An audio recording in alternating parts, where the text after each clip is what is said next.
Is that okay? Oh, yeah. Yeah, I talked to Emery. He has something.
Yeah.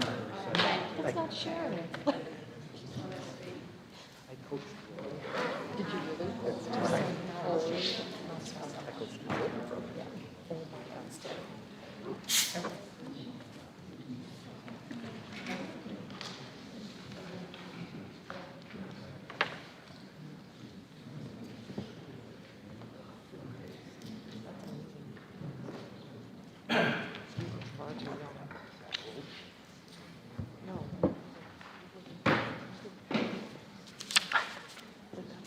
okay.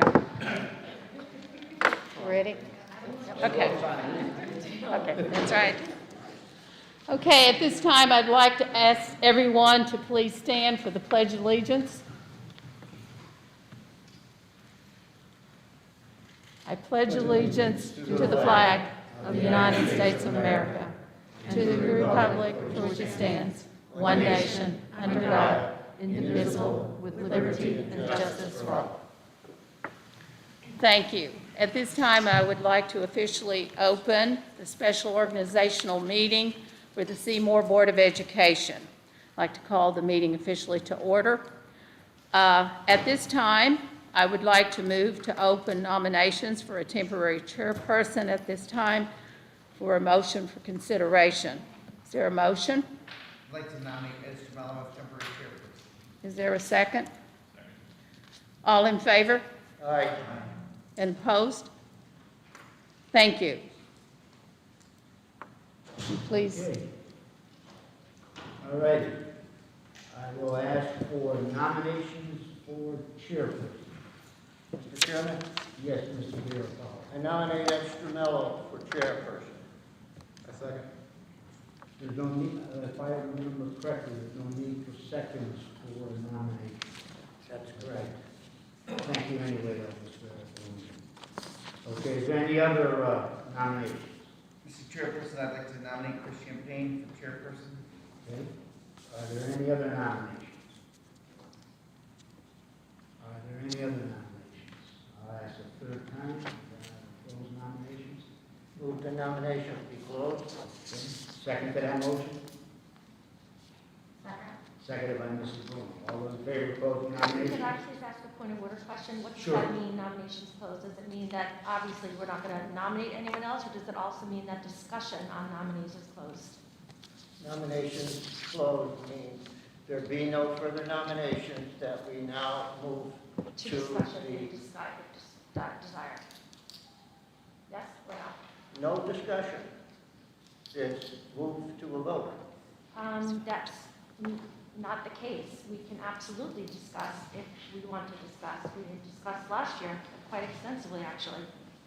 And we asked each nominee to talk a little bit about why they wanted to be chair and what they felt they were going to bring to the table as chair. So That's the chairman's decision. that's fine. I'm just pointing out that we did discuss that last year. Okay, we also can have our attorney on call in case there's any questions. He's available for a call. Okay, we want to allow people to speak, is that the feeling of people? All right, that cheers. Okay. Right? Okay. Chris, you want to go first? Sure. So, as a father of 3 kids in the district, I understand that the number one priority is the kids. And I feel that my leadership style of communication, transparency is what the board needs to be productive, and the ability that I have to listen to constructive criticism, I think can move myself if I am chosen, but also what that title holds for the future as well. So, as elected chair, if something you see you don't like, don't hesitate to tell me. I think that I stepped up during the hiring process with Dr. Compton. A lot of the work that was put in to get things done, we didn't have much of a choice. And if I do receive support of this board, I've thought through some things that I'd like to work with Dr. Compton on for immediate things, 1 month, 3 month, 6 month, 12-month type of plans that I'd be happy to share with anybody. Some things that come to mind is, we've been talking about a board retreat for 4 years, like to have that scheduled, and something along the lines of, 5 or 10-year revolving capital plan, so that needs that come up can be addressed.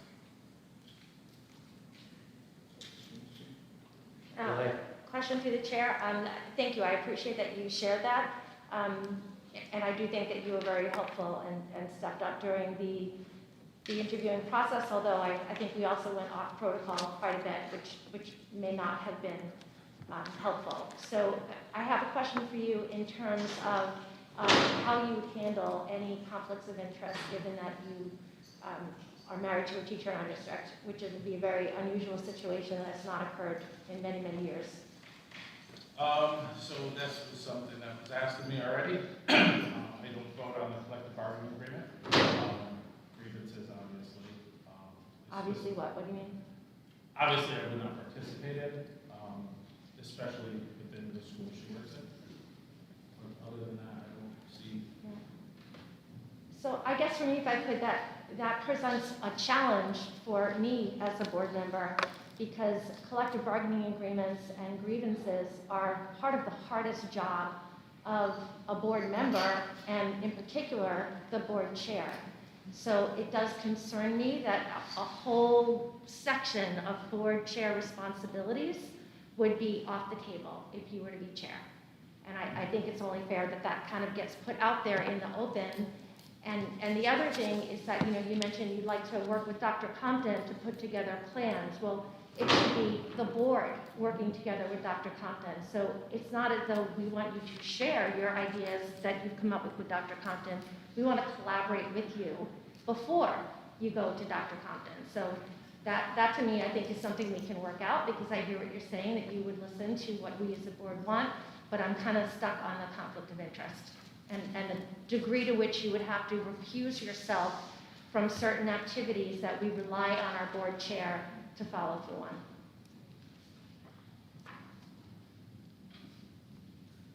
Okay, anyone else? Okay. Obviously, I've been the chair the last 2 years, 38-year-old educator, retired from the school system.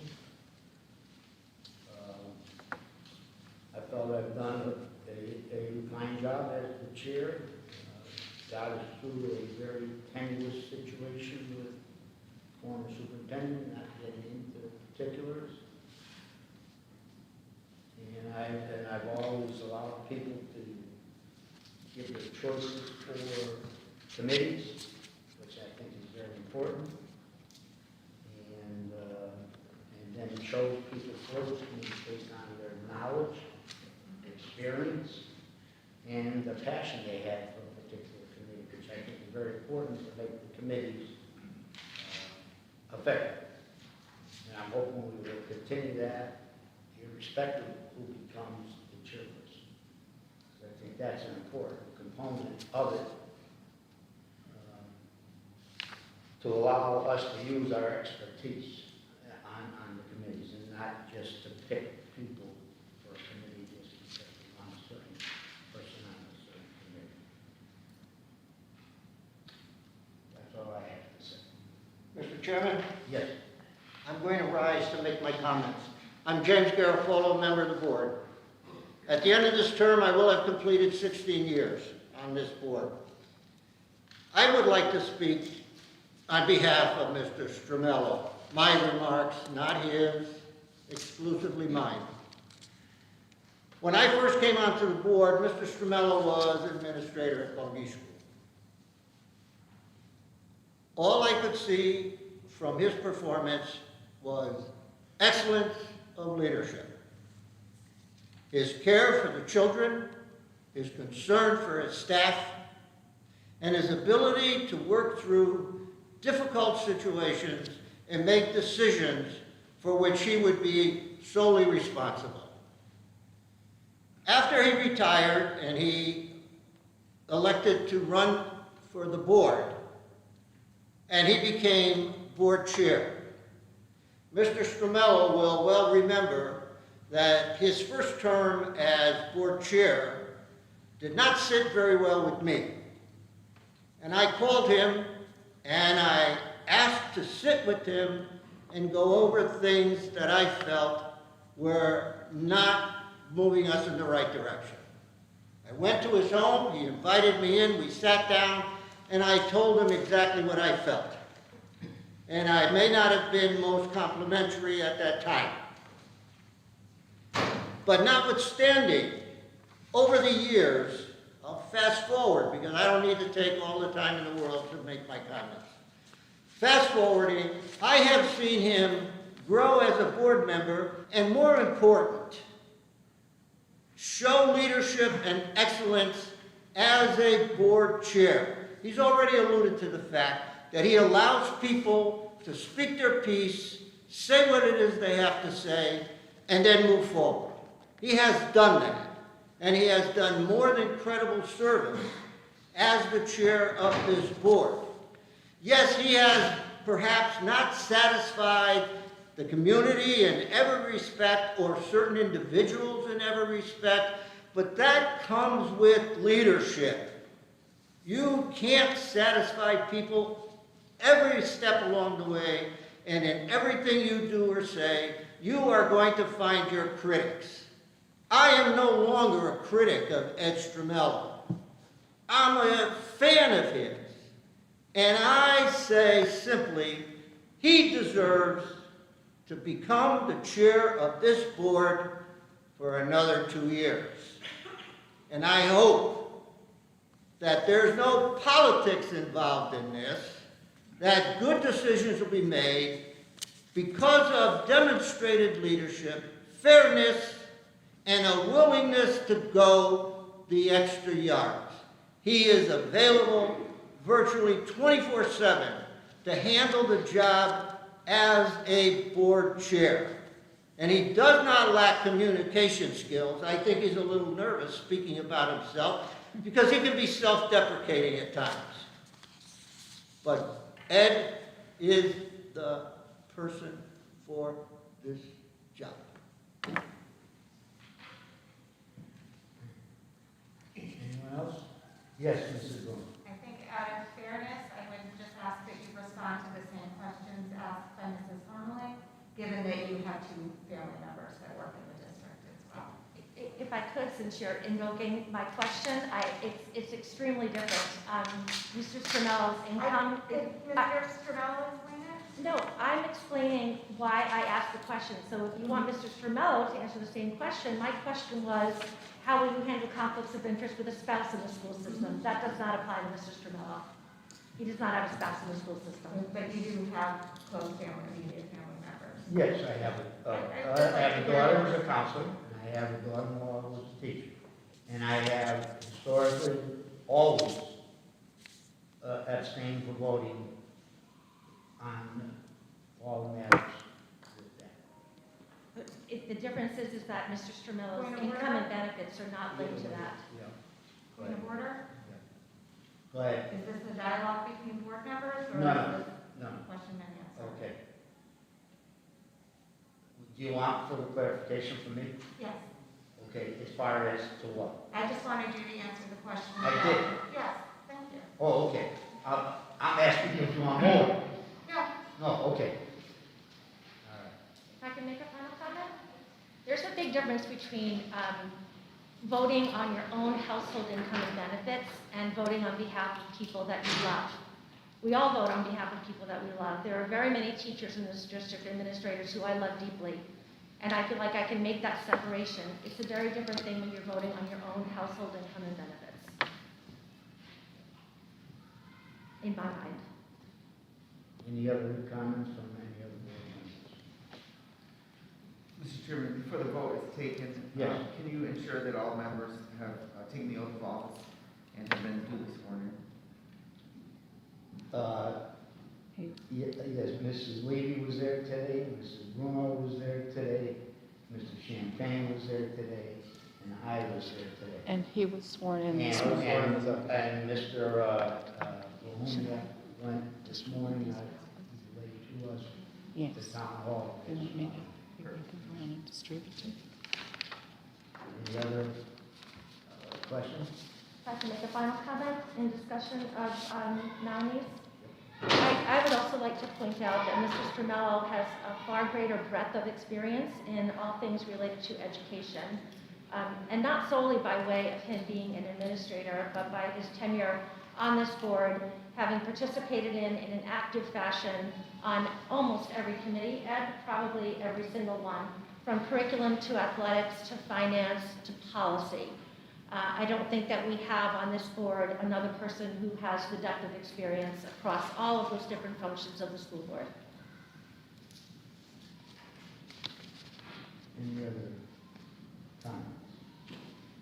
Okay, Let's go get close each. that, and you have the ballots, because Yes. they have to be done in writing, and they have to be available. Thank you.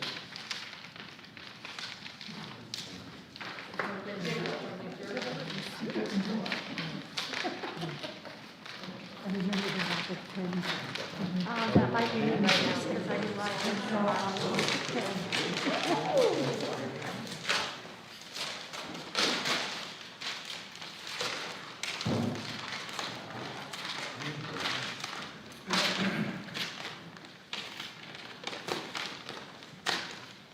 Okay, I would like to just correct one thing, if I may. I do not believe that we need to more than just initially vote. I believe we need to sign the vote, from what my experience in voting. So if you want to print or whatever it is, or if you want to put your choice at the top and then your signature at the bottom, whatever you want, but it has to be more than just initial.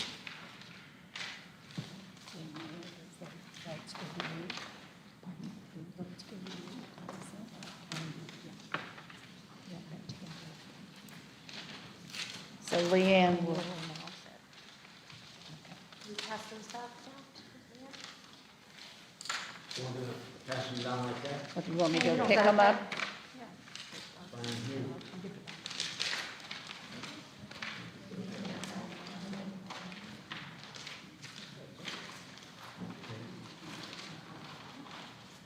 Okay, either pass them that way, or if you want to give it to Stefan, he can get up and walk over there, but that's fine.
thing, the superintendent does the analysis. So do I say both then? I mean, I just say 4 votes for Ed Stramello and 5 votes for Chris Champagne.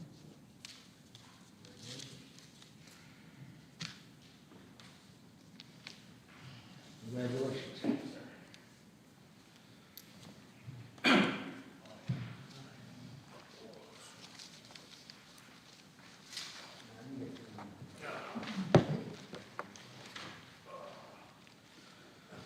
All right, so next up, we have nominations for vice chairperson. Mr. Chairman, Yes, sir. I'd like to nominate Jay Hatfield for vice chair. Jay has been a member of the board, the second longest now, and has grown tremendously, especially during the pandemic time. And I think he would be a great choice to continue being the vice chair, because there were many times that I needed to have his knowledge and experience when I was going through some of the decisions I had to make. So I strongly support Jay as vice chair. Any other nominations? for Mr. vice Chairman, chair? I nominate Ed Stramello, vice chair. Are there any other nominations for vice chairperson? Any other nominations? Last time, any other nominations for vice chair? Yes, Ms. Harlan. Did we close nominations? Now, what I'm- Oh, I will make a motion to close nominations. All those in favor? Aye. Aye. Did you guys want to say something again? I'll defer to Mr. Small first, but I thank you very much for his Yeah. nomination. I'm not sure I have anything more to say. I say the same stuff there, because I support it. That's why I nominate this. Yes, I'm sorry. So if for discussion statement, whatever you want to call it purposes, this is a really hard vote, because I would have supported Jay for chairman of the board. For many of the same reasons Mr. Stramello nominated Jay for vice chair, because he has grown as a board member, and I have been on that journey with him. We've both been on the board about the same amount of time. And it is very common for, if someone doesn't want to be chair, and I'm not speaking for Mr. Stramello because I don't know if he wanted to or not, for the vice chair to move into the chairman position, not as a matter of entitlement, but by a matter of experience and having put the work in and earned the right to hold the incredibly important position of chairman of the Board of Education. We went through a hell of a year, the past year and the year before that. And the team of Jay and Ed did better than I think most of us could have. Impossible circumstances. And if Ed wasn't available, we knew Jay was going to be there. And if Ed couldn't communicate with us, we knew Jay would communicate with us. So I'm having a really hard time wrapping my head around why we are taking a departure from what is so extremely common on all boards in this town, that when you have a vice chair that has been successful, I don't know how someone would say Jay hasn't been successful, that you don't elevate him to the role of chair. But be that as it may, I feel like I sound like you now, Jim. Be that as it may, we'll move on, and Mr. Champagne is our chair, and I look forward to working with him. So given that now the choice is Mr. Stramello or Mr. Hatfield, I do recall quite a lot of conversation last year about the merits, or 2 years ago, about the merits of having both parties represented as board leadership. So I believe for that reason, my vote is going to go to Mr. Stramello, even though, Jay, you know I would have supported you in so many different ways, but I feel very strongly that this town deserves a board leadership that represents both parties, particularly since this is feeling like a very heavy partisan meeting and discussion right now. And that's one of the things I've been most proud about this board, was that no one could ever pick out a Republican and a Democrat. And I'm very fearful that those times are changing. So it's incredibly important to me that we have dual representation in our board leadership. I thank you for that opportunity. Thank you very much, Mrs. Harney, for the compliments and the growth of us has been a tremendous benefit and asset to my journey here as a board member. Thank you to Mr. Shermello for the nomination.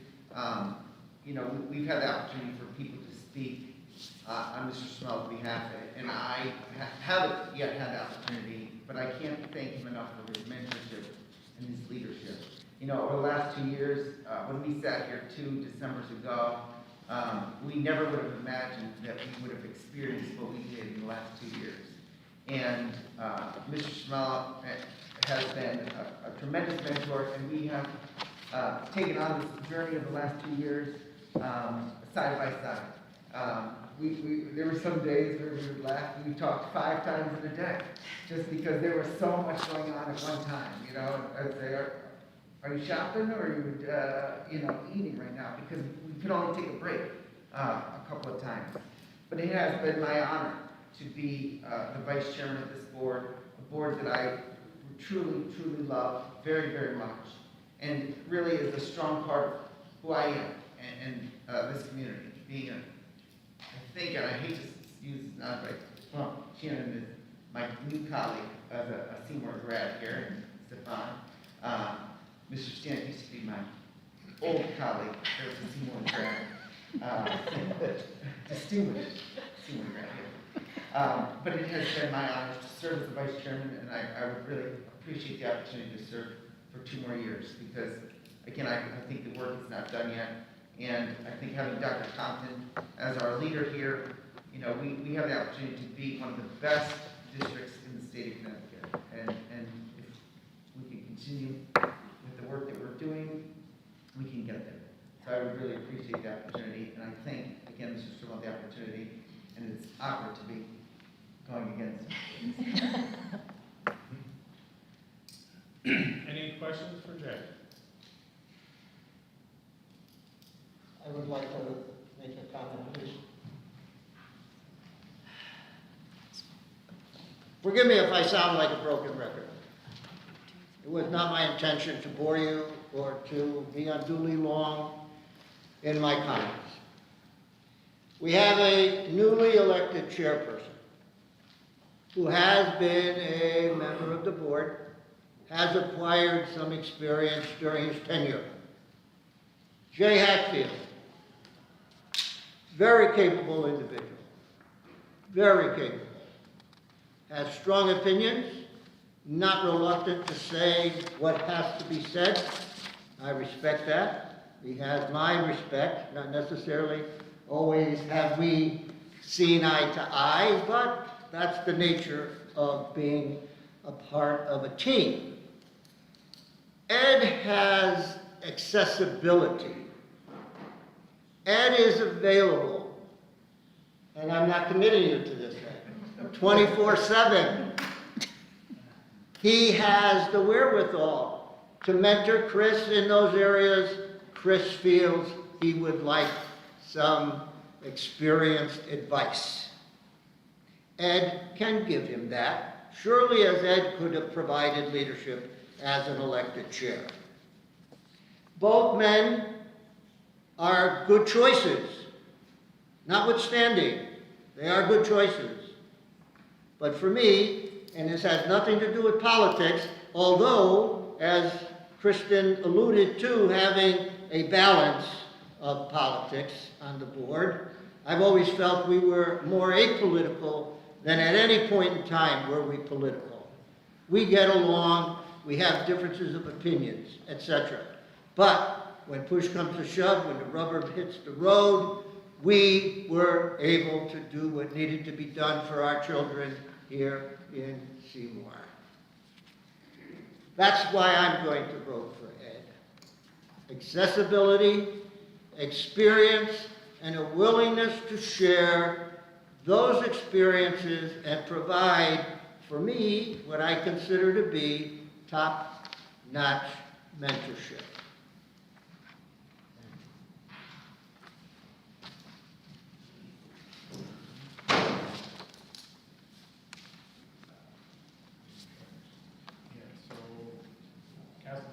as we pass them down.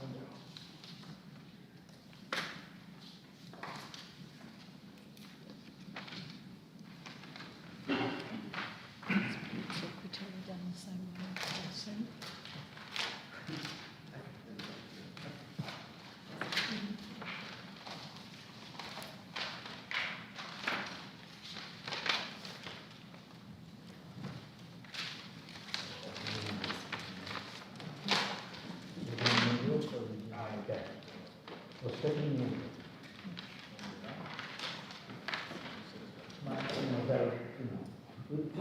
She hasn't there.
Okay.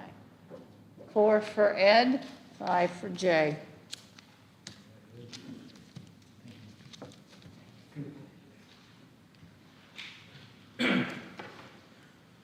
All right, and finally, the nominations for board secretary. Mr. Chairman, I'd like to nominate Ed Shimella for board secretary.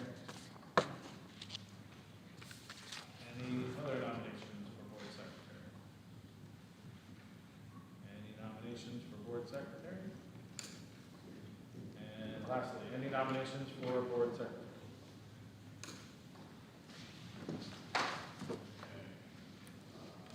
Close that one and we'll cast our ballots.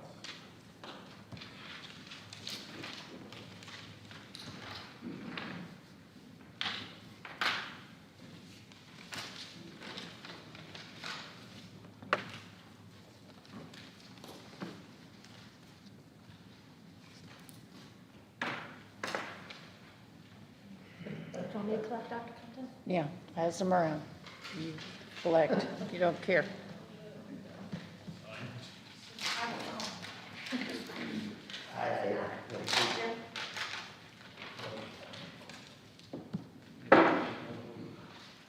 Everybody there? Stephanie, you pass yours down?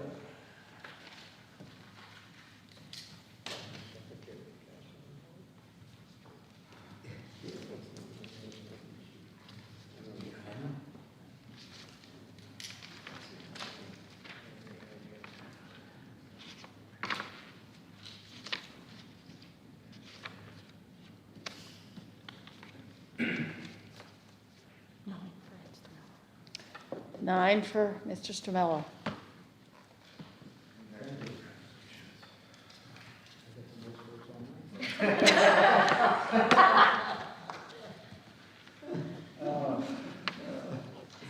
Through the chair, if I may, before we go to the next, I want to strongly suggest to you as the chair that I would like to make a motion to postpone the appointment of the committees until all board members have had an opportunity to give to you their 3 top choices. And that way you can then, obviously according to our charter, you can then look at them and look at people's experience and stuff. I know the last time I was hired, I remember actually almost begging Mrs. Bruno to be on the liaison committee, but you have a hard choice ahead of you. And then we could, at the next meeting, approve your choice or vote against your choice, which has never been done, but there's always a choice. My motion is to ask, to postpone the appointments of the committees until the January meeting. I will second that motion, if the chair accepts the motion. I do. All right. So we have a motion by Ed, seconded by Jim. Any discussion? All those in favor? Wait, Sorry, Ms. Bruno? I would just support that motion. I think that following that process makes a lot of sense. And maybe in the future, we should change our charter so we don't have to postpone to the next meeting, where we indicate that after the organizational meeting, the very next subsequent meeting would be that way we don't have to go Yes. through the postponement and stuff. That would just be my suggestion. Any other comments? All right, all those in favor? Aye. Opposed? Abstentions? And zero. I make a motion, we adjourn the organizational meeting. Second. Motion by Mr. Mello, second by Mr. Hatfield. Any discussion? All those in favor? Aye. 7:51.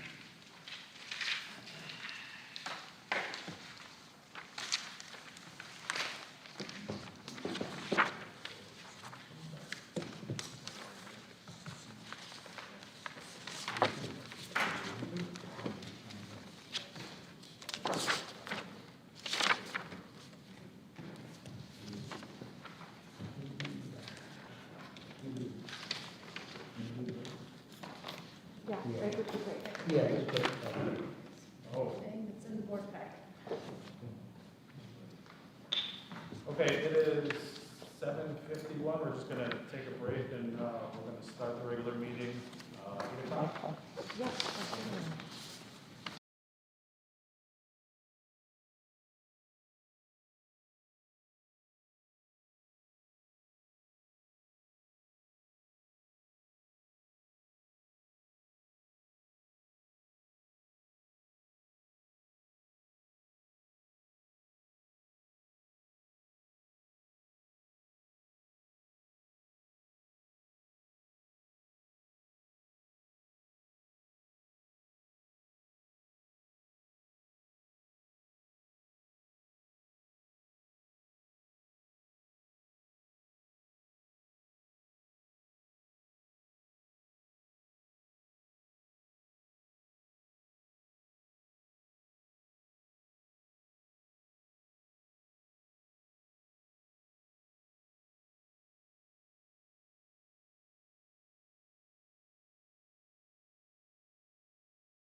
Okay, let's get rolling.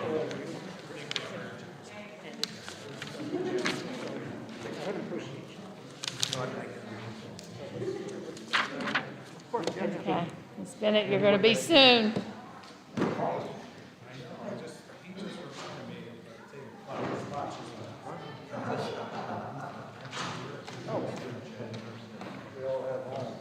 know.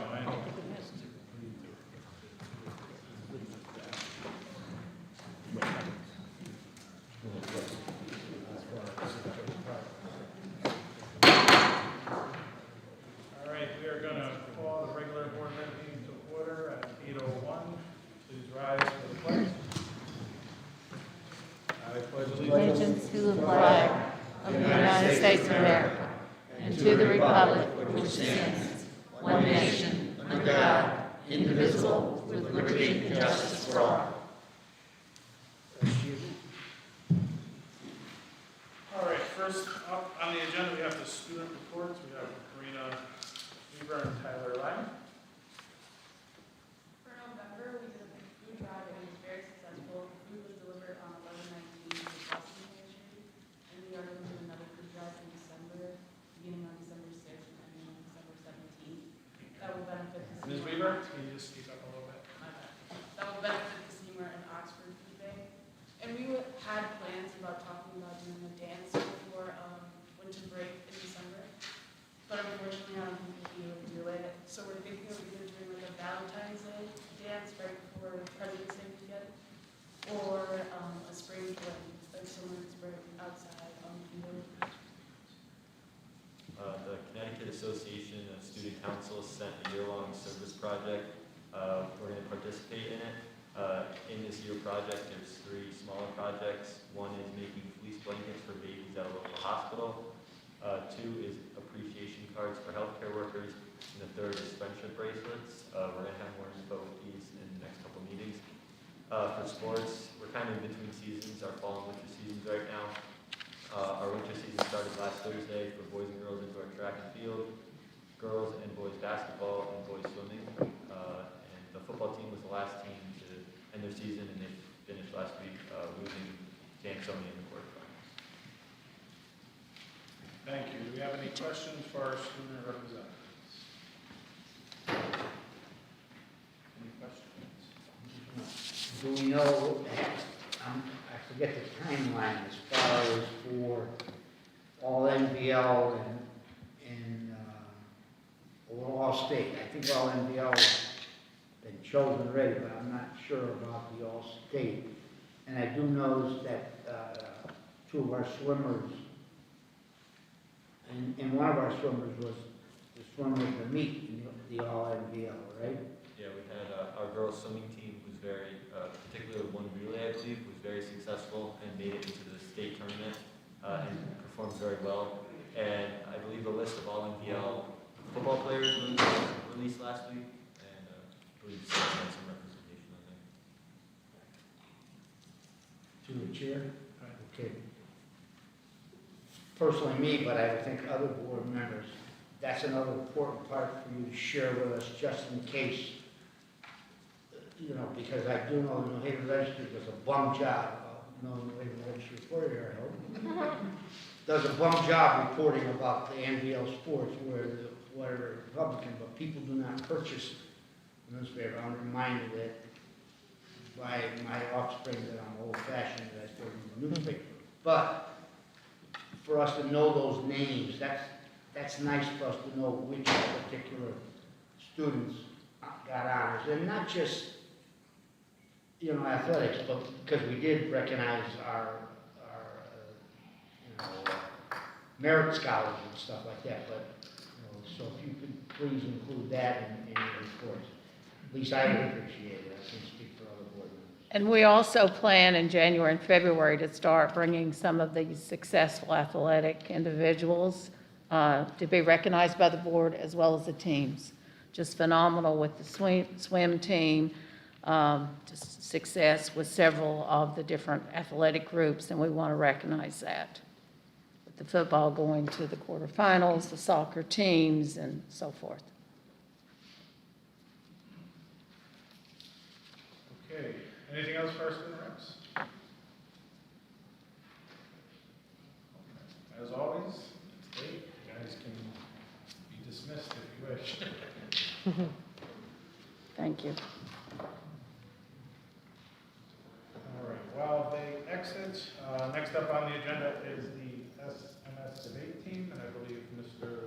Kaplan is somewhere. There he is. Yes. Mr. Catlin, you want to bring the students on up? Yeah. Yeah.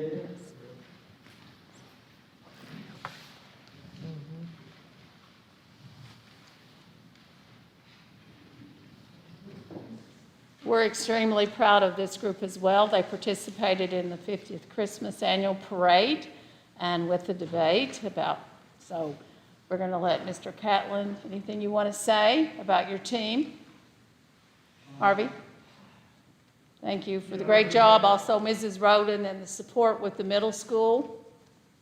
This is and I are very proud of our kids. We had a little mini debate with 5 people at the beginning of the parade reviewing stand, which was very well received, I believe. And then we had the full team walking the parade route, doing a rolling debate the best we could with amplification from all the way through the parade route. And people seem to enjoy that quite a bit. Kids enjoyed participating, and we're very proud of it. You want to tell them what the theme of the debate is about? Oh yeah, the topic of the debate was, should the Grinch be held responsible for his crimes against the people of Whoville? The proposition side and the opposition side of the question, and they'll give you a couple of their arguments momentarily as we speak with the So Ariane will set you up, they'll give you the definitions that they agreed on, and set up your 2 prop and your 2 op. Good afternoon. My name is Ariane Johnson, and I have been a member of the Seymour Middle School debate team for 2 years. We are here today debating with the resolution this House would arrest the Grinch for his crimes against the people of Whoville. We define this House as the town of Whoville, arrested as being taken into custody and brought to court, and crimes as an unlawful action against society. The first speaker today will be Anuya Shah, representing the side proposition the Grinch should be taken into custody. Please give her a warm welcome.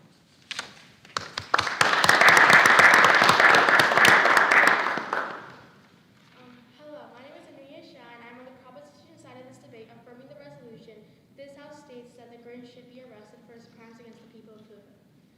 To begin, I will dive into my contention, elaborate further upon it, and then wrap up my case. My central argument is that the Grinch broke in and unlawfully entered into houses. To support this, the book How the Grinch Stole Christmas states that when he came to the first little house on the square, this is stop number 1, the old Grinchy claus hissed, and he climbed to the roof, empty bags in his fist. This clearly says how the Grinch illegally entered on private property. This statement also suggests that this house was not going to be his only stop. Furthermore, the book states all the Whos were all dreaming sweet dreams without care. Since the Whos were sleeping when he broke in, it could upgrade the offense to house invasion and breach of the Whoville residents' privacy. Finally, the book states that he did the same thing, which is breaking and entering to the other Whos' houses. According to the law, the property owner must give verbal or written permission in order to legally allow someone to enter. However, the Grinch violated this law by entering multiple houses. The prosecutors may argue that the Grinch was forgiven in the end. However, how do you know for sure that the Grinch wouldn't commit the same crimes again?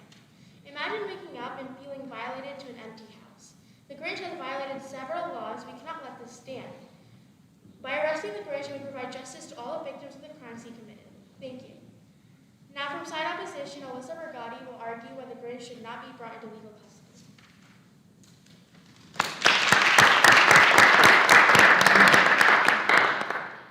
Good evening. Today I'm representing the side opposition of the debate denying the resolution. I will begin by addressing my contention, going deeper into it, and then crystallize the debate. To begin, my first contention is that the Grinch had a medical condition that provoked his actions. The book The Grinch Stole Christmas states, the Grinch hated Christmas. The most likely reason of all may have been that his heart was 2 sizes too small. This demonstrates that the Grinch's heart was abnormally tiny. This analogy refers to his inability to care. That is a medical condition that he should not be reprimanded for. If your heart was the size of a peanut, wouldn't you commit the crimes the Grinch did? While there is no justification for his actions, there is a reasonable explanation that needs to be considered. We know he soon gets better when his heart grows 3 sizes, and he returns all the presents he stole to the Who's. Shortly after, the Who's forgive him, invite him for dinner, and even let him cut the roast feast. We can conclude that arresting the Grinch would not provide any more justice to the Who's, but instead convict someone who is physically incapable of preventing his negligence. We would be building a more utilitarian world by teaching people forgiveness and showing them that people can change. The only thing arresting the Grinch would do is take away a friend of the Who's. For all these reasons, I urge you to cast your ballot in favor of side opposition. Now the second speaker from side proposition, Ariel Zedek, will make her remarks. Thank you.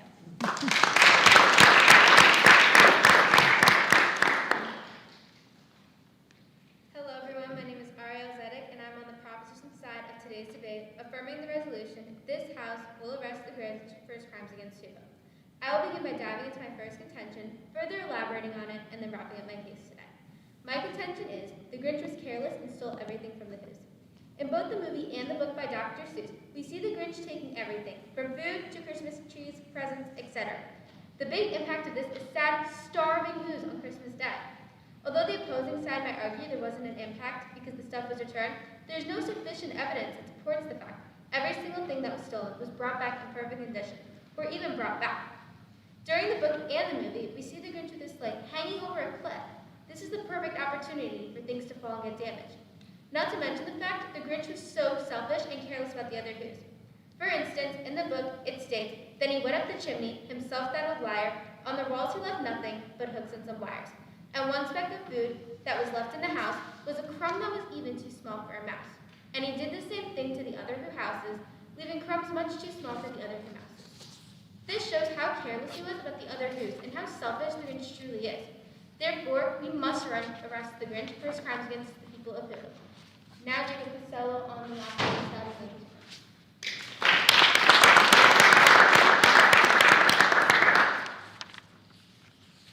Hi, today we'll be representing the opposition side going against the resolution. The Grinch had a goal to ruin Christmas, but as we all know from the story, he did not succeed. All he needed to do was to look for a way to grow his heart during the holiday season. Cindy Lou helped the Grinch to see the true meaning of the holidays through the eyes of a child. She gathered with the Grinch to sing around the Christmas tree and even let the Grinch cut roast beef at Christmas dinner. The people of Whoville were able to gather as a community to still celebrate the holiday without the material trappings of the season. So the lesson is such: forgive the Grinches in our lives and make sure the Christmas spirit is more than the things that can be bought, and it is something inside of everyone. It is a spirit, a state of mind, a joyous feeling that even the Grinch came to understand.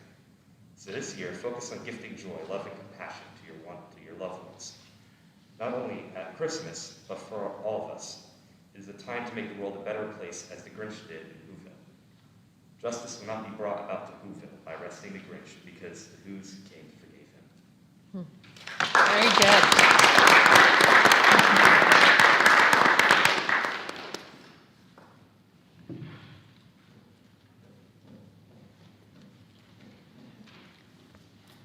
Thank you, that was interesting. I'm glad we don't have to decide on anything. As with our student reps, I know it's late, you guys are more welcome to stick around, but no one will be offended if you care to leave. All right, we have a couple reports up next. Dr. Conrad, I don't see Mr. Connors. Mr. Connors, he's going to be on the phone. We have Roy, yes. And also with the solar project update.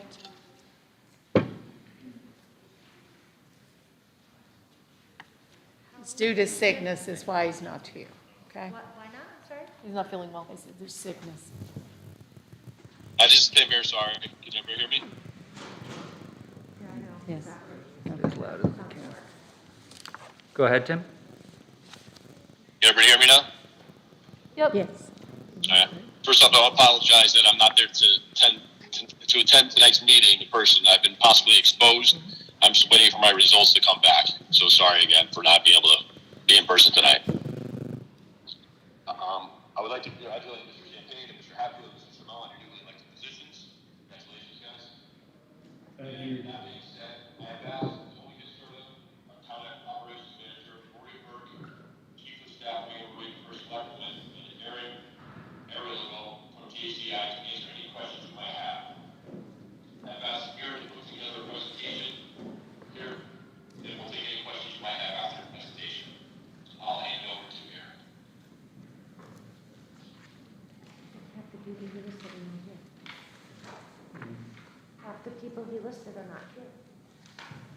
Go ahead. Yeah, he's here. Aaron Olibrio from Johnson Controls. I only have 10 copies here, so We've we'll got- send these out. Thank you.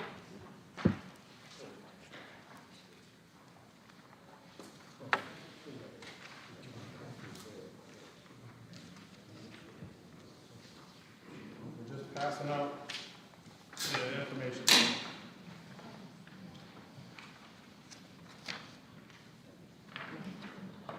Anybody else want? I have a couple. We need one here just for the record. Yeah.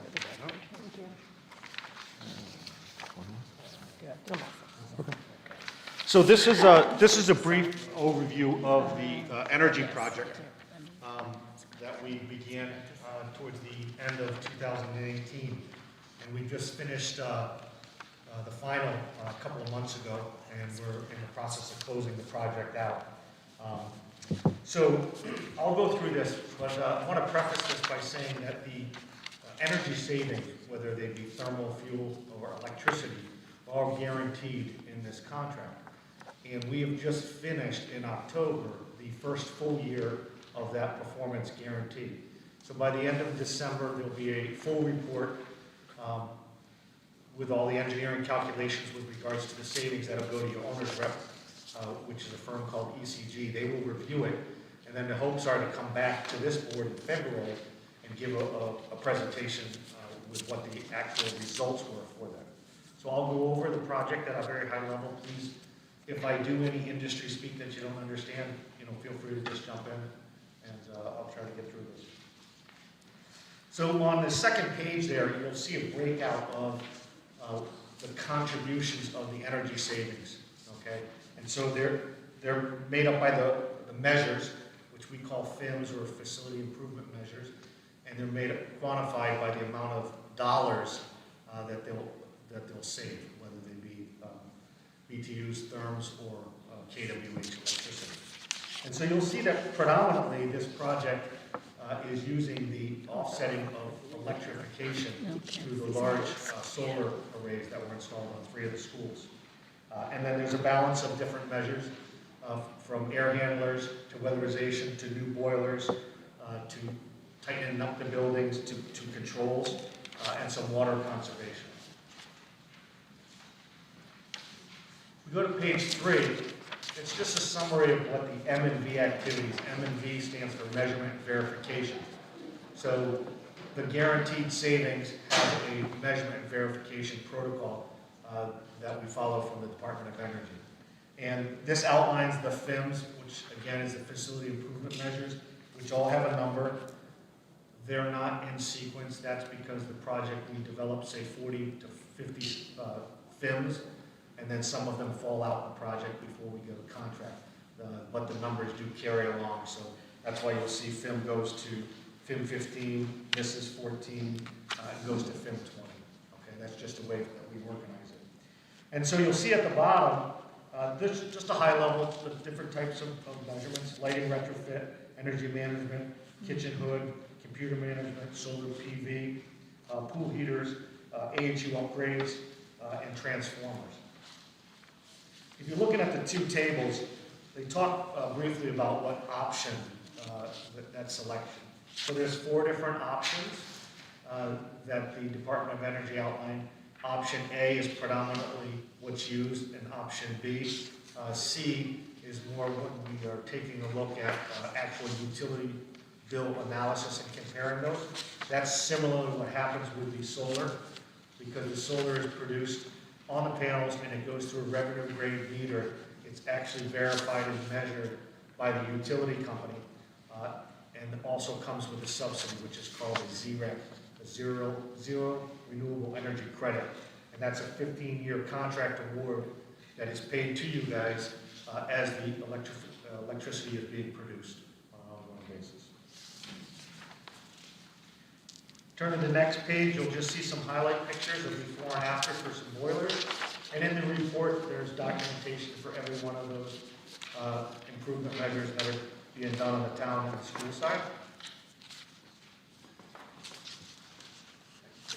The next page shows some building envelope where we're doing some additional insulation up in the attic space to try to conserve the energy from escaping, as well as like at the high school and the perimeter wall on the bottom pictures.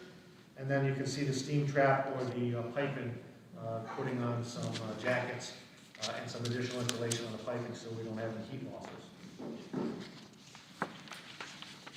Going to the next page, you'll see some pictures of the solar arrays that have been deployed and operational at the three schools, the middle school, high school, and Bungay.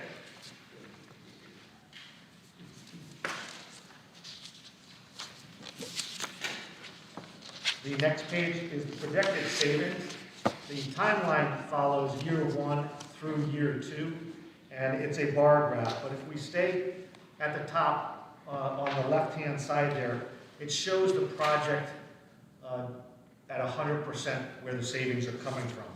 40% again are coming from the solar. 17% is coming from revenue, which is produced by the solar. Those are contracts between Seymour and the utility. And 43% is coming from other energy efficiencies. So if you're looking at the right-hand side of that, it's not bulleted, but it's a reduction. 44% is a reduction in electrical, 14% is a demand, which is a component of your utility bills, and 11% is natural gas reduction, and 44% is fuel oil reduction.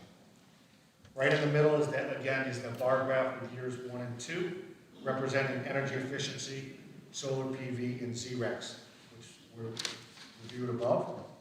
And those are the monthly production levels or cost avoidance offsets. Bottom is just some system design on the solar arrays.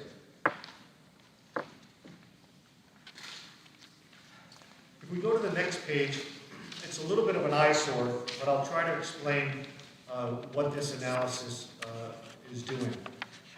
So the yellow line is really what the project consisted of during the construction side of things.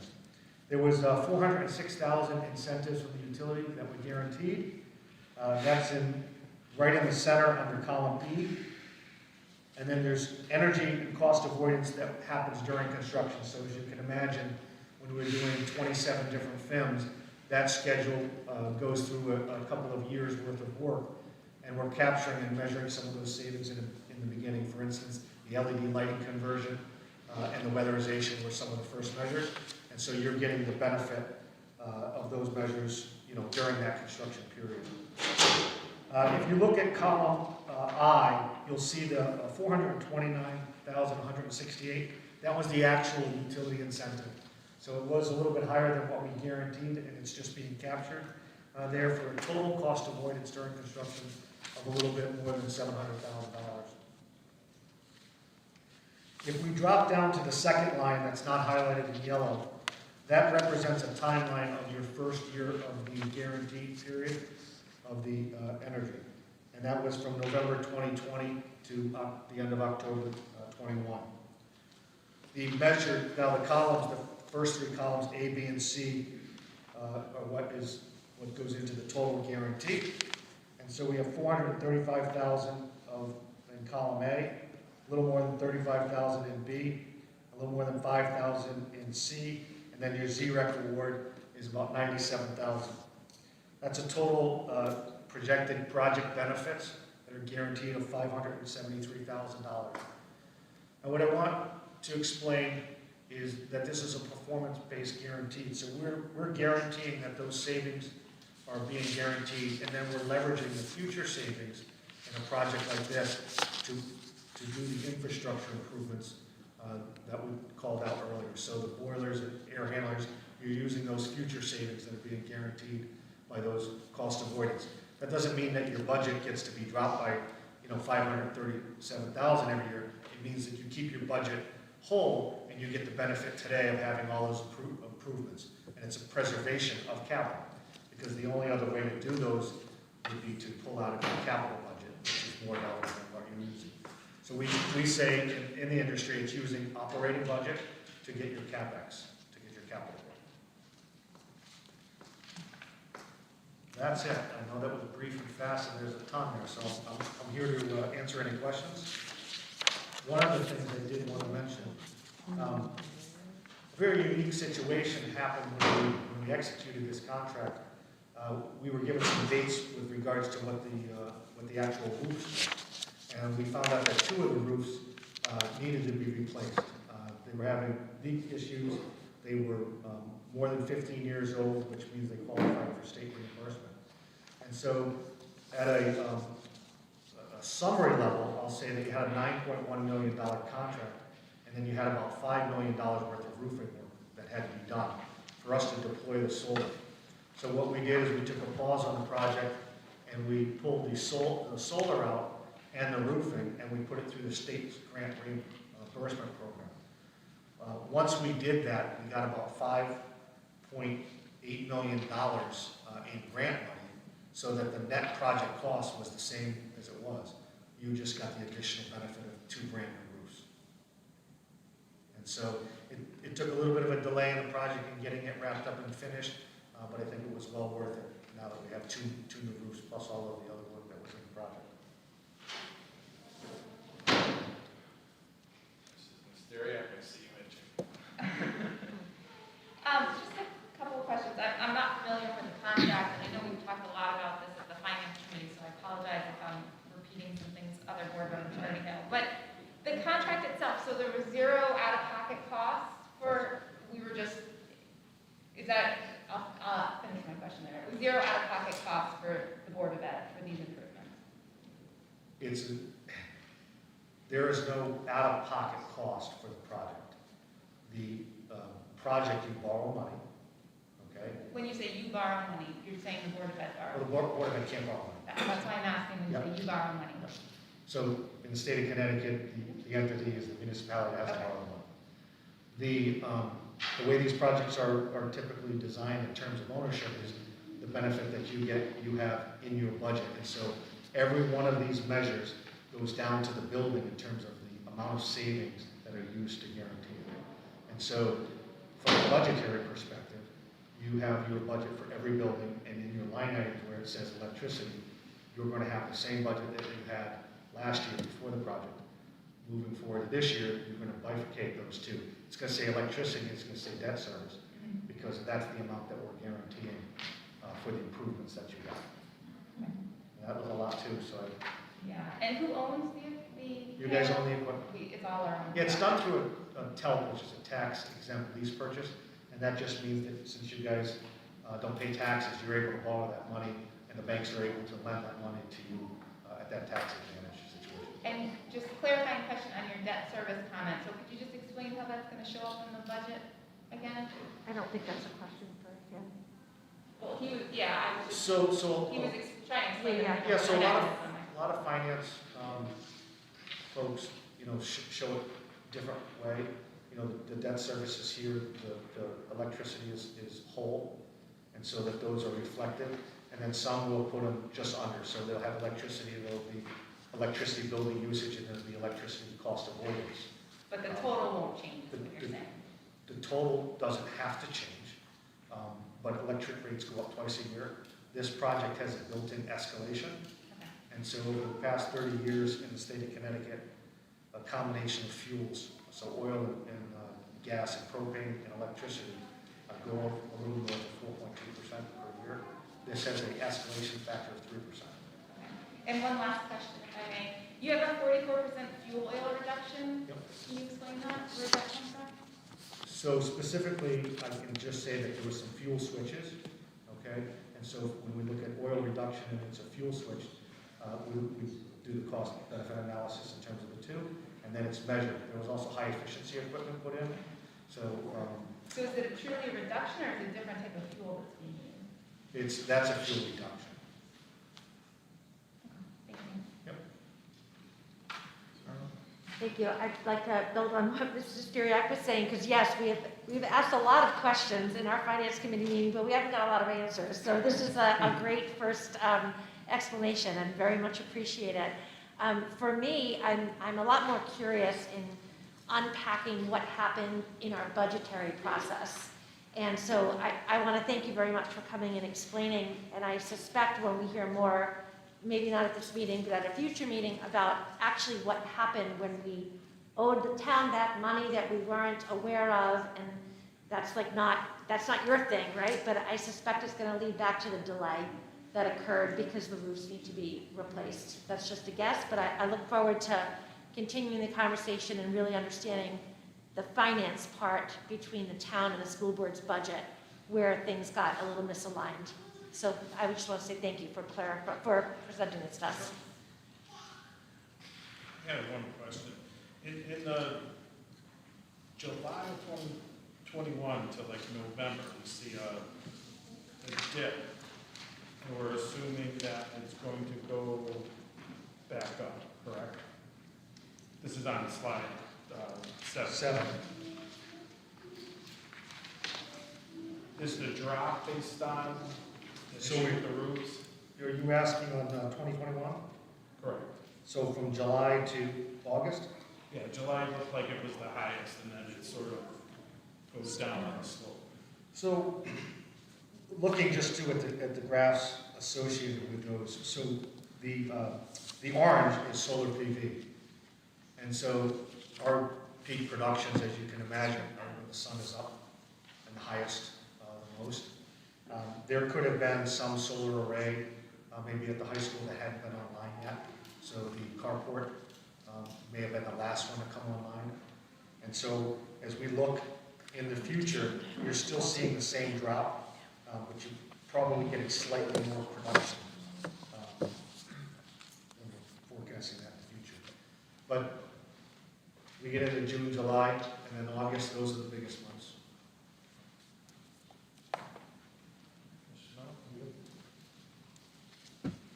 I'm not sure that where I'm going is the right, and you're the right person to ask. I'm gonna ask because there's been this, obviously, your picture shows that there's no solar panels that are Preston because of the roof. I missed, where are there no solar panels? Chatfield Little Preston. Chatfield and Preston, yep.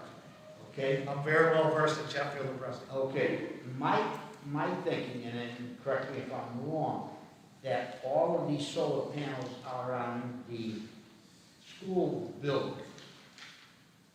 Are there solar panels on town buildings? And if not, my follow-up would be why? It's an excellent question. So let's address Chatfield and Preston first. Okay.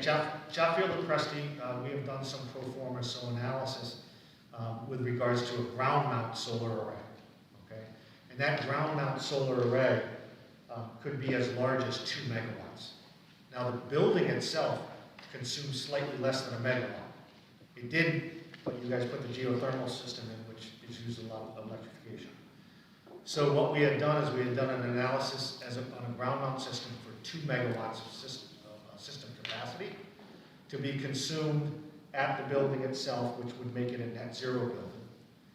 And the program changes January 1st. And so in February, there'll be an opportunity to get into the new ZREC program for municipalities, which covers virtual net metering, VNF. In virtual net metering, what that means is if you wanted to deploy that 2 megawatt system, you consume what you consume on the building, which is about a megawatt, and then you're able to take that other megawatt out of that single system and apply it to another building, virtually. And so what you're getting there is some economies of scale, one site, one construction event, with the ability to avoid 10, 12 cents at another location. So that's a change in the overall program. It's something that we've been talking about. What that would do for your overall project is, for argument's sake, you have an 18-year payback now. That project would have about a 10. You put those together, and now you only have a 14-year payback overall. And then you would be able to zero out a bunch of that was a question about Chatfield. So, the Chatfield roof isn't like some of the others. There's a lot of equipment out there. And so the ground mount system would be the best benefit. There were several locations that we were looking at in the town. There was some other contractor issues. But additionally, you don't have the same benefit. You have a better benefit than the town. And so if you're moving forward, you can capture the state grant process, which has 64.29, so basically 64 cents on the dollar of reimbursable expenses at the state level. The size on the roofs as well allows your projects from the solar perspective without the grants to be more cost benefit. The smaller the solar array, consider your home. So we looked at the Armstrong, we looked at the fire. At some point, it's a little bit hard. You need some capacity.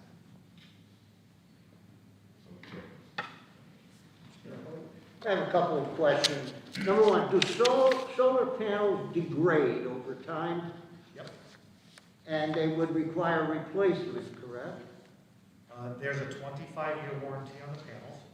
They degrade at a 0.07. That's factored into the calculations. So if you look at some of the numbers, you'll notice that it does go down slightly. Okay. So that in year 25, they're doing about 82% of what they originally did for day one. Okay.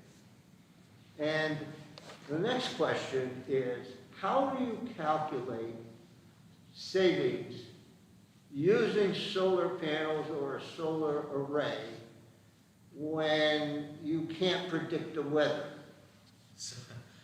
So there's a factor, there's a guaranteed savings factor that's done, looking back 10 years, trying to look forward. We can't look forward. And yes, we're in trouble with a guarantee because we can't guarantee the sun coming out. And I think we have a much bigger problem if the sun doesn't come out. All right, which leads me to a third question. I hope the chair will indulge me. Snowy weather. The panels are covered with snow.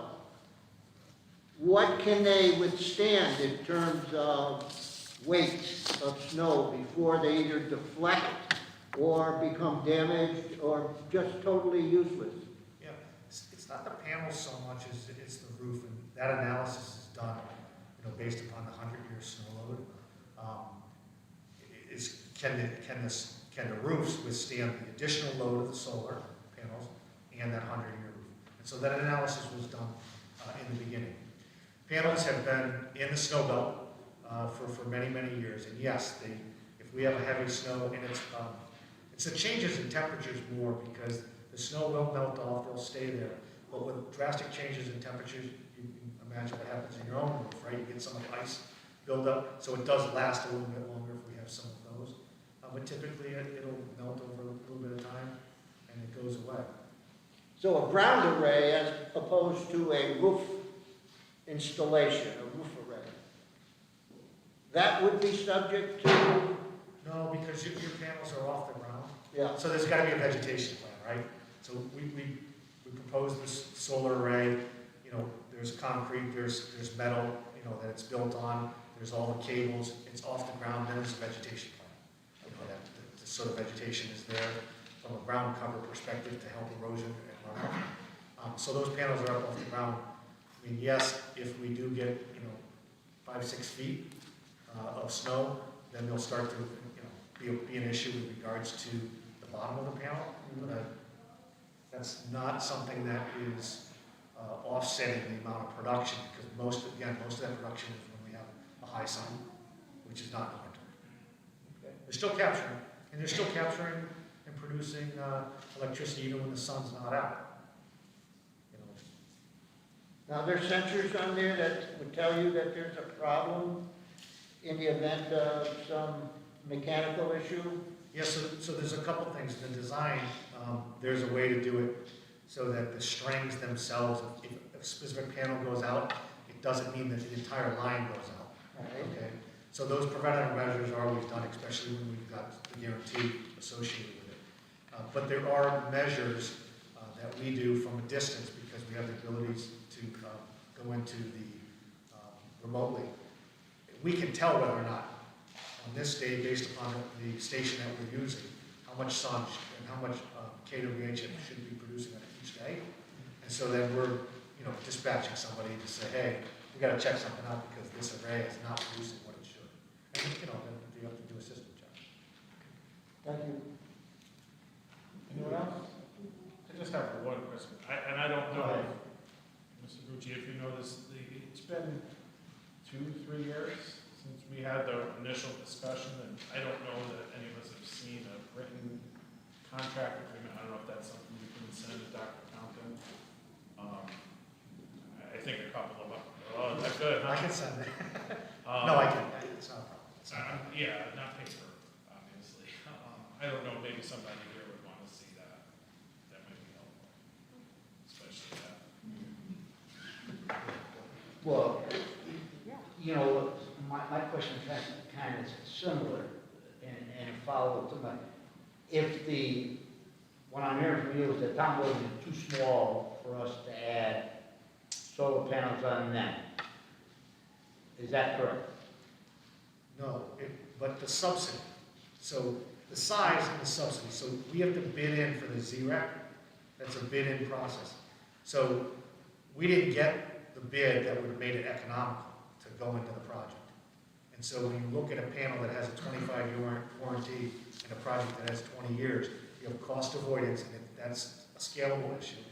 Okay, so the cost per kWh, but also the ZREC bid. So when you put the ZREC bid, you're awarded it, and then you get to put those two numbers that you see and say, wow, this makes sense to put it on there because it's 15 years or 14 years. If you don't get the ZREC bid, that subsidy, then you look at the equation, it says that's 22 years, I'm not putting it in the project. Okay, but what I'm trying to figure in my mind, and I'm not a financial expert like Beth is, but if the majority of the savings are in the school system, and I'm not trying to, preclude the town from being involved, why do we have the town finance people and our finance people? And to me, it's like we've got 3 heads, and each head doesn't know what the other head is talking about. And as a board member, I'm concerned with board level stuff, so I'm confused about the money transfer, all that stuff there, because we are given money, and as you know, we are, no one can tell us what to do with our money except for us. That's the way it works with Board of Education funding. We control our budget, unlike town budgets where the Board of Finance can say X, Y, and Z. We control our budget, and we do stuff there, and then, to me, there's like a mixture. And it's almost, I feel like something's missing somewhere. And I'm confused by that. And I see Rory standing up. Yeah, so to go backwards quickly, we have sent copies of the contracts to Vonda, so she should have them, if you guys want copies, I'm sure she can get them to you. So she has a copy of that. Regarding the distribution of the financing for this. So as Aaron said earlier, and as Beth kind of brought up, the Board of Ed is not able to borrow. Correct. And so, right, the reason that it's structured the way it is that the town had to borrow money for the entire project. When Tim let us know that you guys wanted to discuss this, one of the questions that was asked was, how much was spent on school buildings versus how much was spent on town buildings in terms of the investments made to the facilities, which is understandable. As Aaron mentioned, the project is driven largely by solar. That is the most efficient of the FIMs in the project. And so the energy usage that is offset by the solar offsets the majority of the usage in both town and Board of Ed buildings. And so the question is not necessarily how much was spent on each building, town versus Board of Ed, it's where are the savings coming from? Because, as Aaron said, the way that this project is structured is that it's supposed to be no out-of-pocket cost. It's supposed to come out of the utility line items.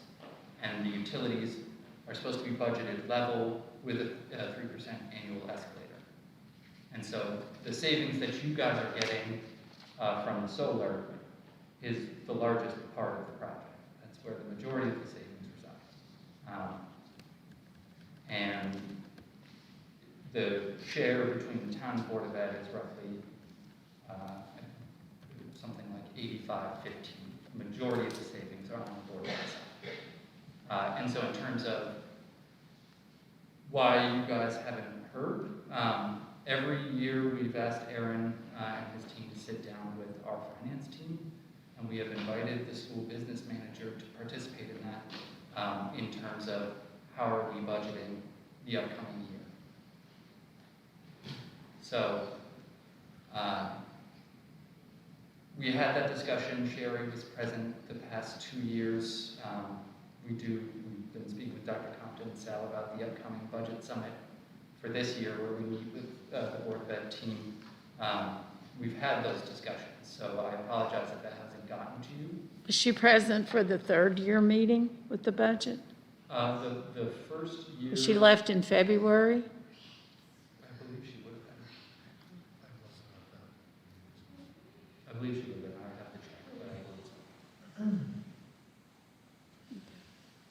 We know definitely we'll be a part of attending that 2-day meeting, and again, board representatives as well, if they'd like to be there. I think it's important. You know, we have a partnership of where we're trying to work together, and it's what we're going to do. I think the board, they need to see the contract. I asked Ms. Tenza, she can't seem to locate it. Is Tim still on the phone? So if you could just resend it. Yeah. And that won't be a problem. I know you said it was really big, and I don't know if it just never came to me, but it's not coming up anywhere. Hi, Tim. I remember you saying it was a really big file, and I think you said Rory was going to send it, but You can bring over a flash. yeah, Yeah, I think you'd have to, because it doesn't look like it. Right, so It just can't- I've just searched resend, everywhere. and we'll get Thank you. copies for the board members, and, yes. Because we're all working together. We've just got to look at where we're at and where we need to go. And so that the board's kept totally update, and we are too, and I know that's what the select woman wants as well. So we're all in this together. Absolutely. You have a question? I have a question. Okay, so in a nutshell, the way I understand this, and I'm basically a month on the job as the business manager, but this issue has arisen because I'm looking at it from a complete budgetary point of view as we move forward. So I understand that essentially what we're looking at is taking our usage costs, putting in a 3% escalator, and then taking any of those savings that we reap from this on an ongoing basis, and that's going to be essentially the return back. So from a budgetary point of view, we're going to continue to budget at what our existing costs were before this project on a continuing basis with a 3% escalator, and whether that reflects potential rate increases or not rate increases, let's leave that aside for the time being. In order to save ourselves the need to have a CapEx budget to invest in future energy producing or energy usage infrastructure. Is that in a nutshell what we're talking about here? Because my concern relates to the fact that when we look at this year's budget versus last year's actual costs, it wasn't actually an increase in the electricity budget, it was actually a decrease. And so my initial impression, before I was educated here today, was that, gee, we must be saving some money from the solar project. But apparently that wasn't the way the project was intended, and it must be that there's something lost in the numbers to explain how it is that it went down instead of up. Correct. And we could get into that more, but you know, I did some analysis on the electrical usage over the course of the 12 months in fiscal year '21 versus what we've done so far in the 4 months of this summer. It clearly looks like utility usage costs, as it relates to Eversource bills, is down in 3 of the schools, obviously, that have the solar, and in 1 school that doesn't, it went up by about 13%, so not shocking. I'd really be interested in seeing an analysis of what the ongoing utility costs were, which I'm sure predicated the entire project, to determine if we're actually coming in at the projected savings over the 15-year sort of payment plan on this, and hopefully we get 25 years out of the equipment. Yeah, so that, it's in the baseline, so the per building usage for the different fuels is all under a contract, and that's usually a 3-year average. We're seeing a lot of issues in a lot of projects with regards to the pandemic, and energy uses are all over the place. Exactly, We've well, discounted yeah, those. and that's something, I didn't throw that in because last year in fiscal 2021, we weren't actually utilizing the buildings to the same extent, I'm sure, than we are now, just due to the remote learning. But you know, again, and I understand Rory's point that we're really looking at this from a global perspective as it relates to the Board of Education's schools and the net across those 4 schools and what you're going to save, not necessarily vis-a-vis each individual school per se. So that you should just plan on spending the same exact amount of money every year in your budget plus 3%, and then you can send the rest of it back to the town, in a sense, because the town is servicing the debt. And presumably, to Mr. Mello's point, we are getting the lion's share of the benefit out of this, since we are bearing the lion's share of you know, the upfront usage. Yeah. And to your point about the budget not necessarily reflecting what we discussed, we went to present to the Board of Finance not long ago, and during budget discussions last year, it seems there was some confusion among some of the members because the preliminary numbers that we put in reflected that, but there seemed to be some confusion that they thought the savings should be reflected in the utility and that the debt service was being carried elsewhere, but it is not. And so that's why you see the budget numbers. Yeah, you made that. I said that makes sense. Yeah, that's what I did receive.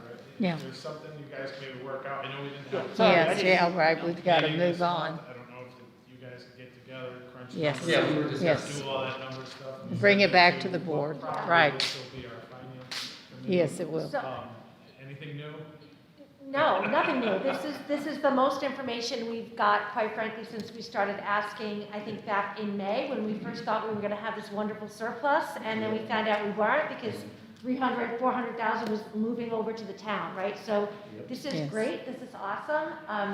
I just wanna say in regard to the budget summit, I feel strongly, regardless of who is gonna be the chairman of the finance committee, if there is a meeting being held with the finance committee, because they are also elected board officials, That's right. we have to be represented at those meetings. That's right. We cannot have Board of Finance committee membership or participation in meetings that Board of Ed is not repped at. And You will be Back to there. I central mean, the office. board members, there'll be board members there. But we need to know when those meetings are now, right? Because most of us work, and so we can't find Right. out the week before that there's a 2-day It's in meeting on the January. Tuesday and Wednesday of the next week. Yeah, Corey will share it with us. Cool. Yeah, We're targeting the first week in January for right now, still locking down dates, but So- Okay. I'll work with Dr. Conklin on making sure. and you we'll guys- send that out, because we need board representatives there, and also with the All-Star Transportation meeting as well Friday. Mr. Chairman, Yeah. No, I'm just more information today than in a long time. It's good. Mr. Chairman, I move we suspend the rules and consider item 5B. Totally support that. Mhm. A second, yes. Any objections? Any discussion? I see Mrs. Reed there with her time to do. Yes. Go to bed. Yes. With her tiny human and Yes. crazy well behaved. Because I Yes. would never have a tiny human that could have been here this long. Yes. Thank you. Thank you, Corey. Thank you, Tim. I think it was very beneficial that this was set up. It's very difficult on the the phone, I'm sorry about that. No problem. Thank you, Feel better. Tim. And like Aaron mentioned, when the M&V report comes out for this year, we'll be happy to come back. Yeah, correct. Thank you. Thank you.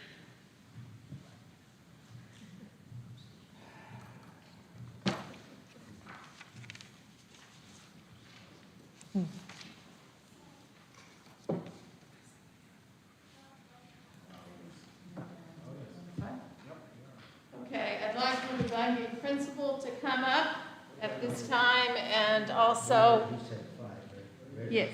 Oh,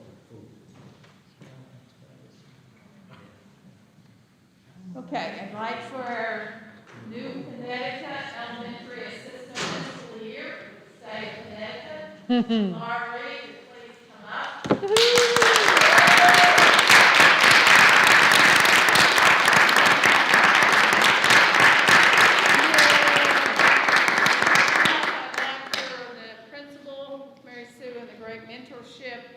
That she's experienced also with Mrs. Tensa as well.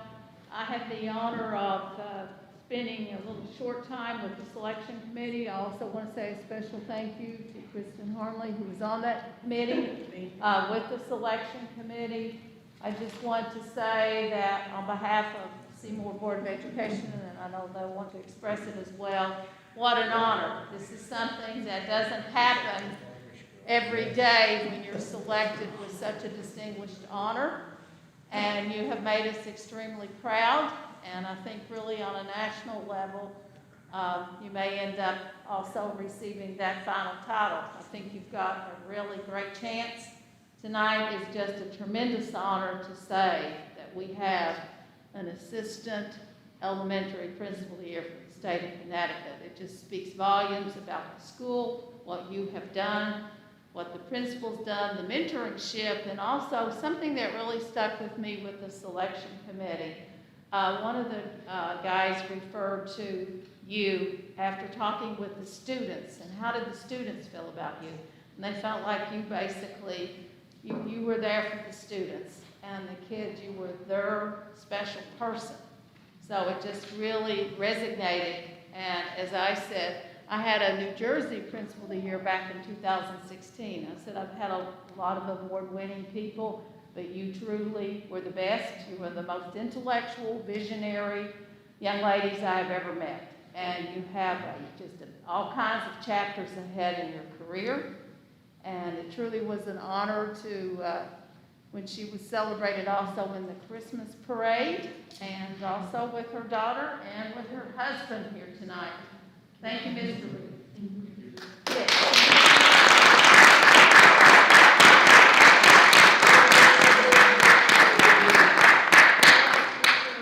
Champagne to the honor with the certificate.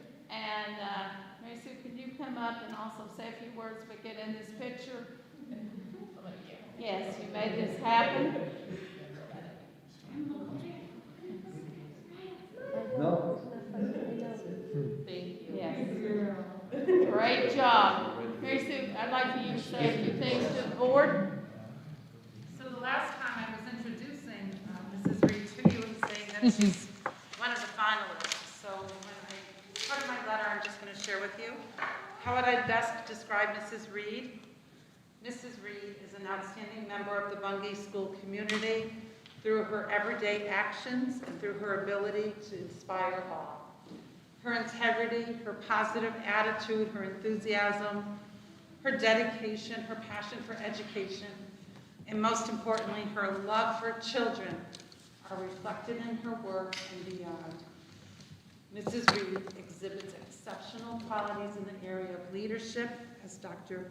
Compton had alluded to, and education. She's an excellent communicator, enthusiastic, bright, and always willing to share and to support others. Yes. She's a natural leader, and I am so proud of Lauren Reed, Connecticut's 2022 Assistant Principal of the Year.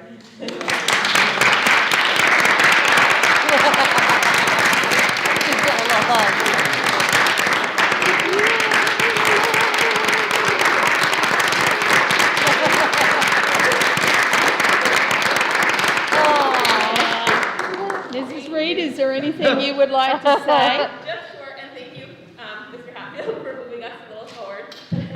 Thank you to everyone. I'm honored to receive this recognition, and I truly think it's a reflection of the dedication and hard work of all of Seymour Public Schools. I have Mrs. Feige, who's been a mentor, and Mrs. Tenza through my time here, as well as the rest of the administrative team. So I pass this on to them because they've been so helpful to me and learning, and that the students, the families, the community, the Board of Ed, just thankful for all of your commitment to our students because it really shows through. So thank you. Thank you. Thank you.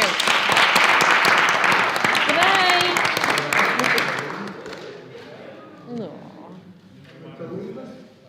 Yes, so. I'll send you some pictures later, Lauren.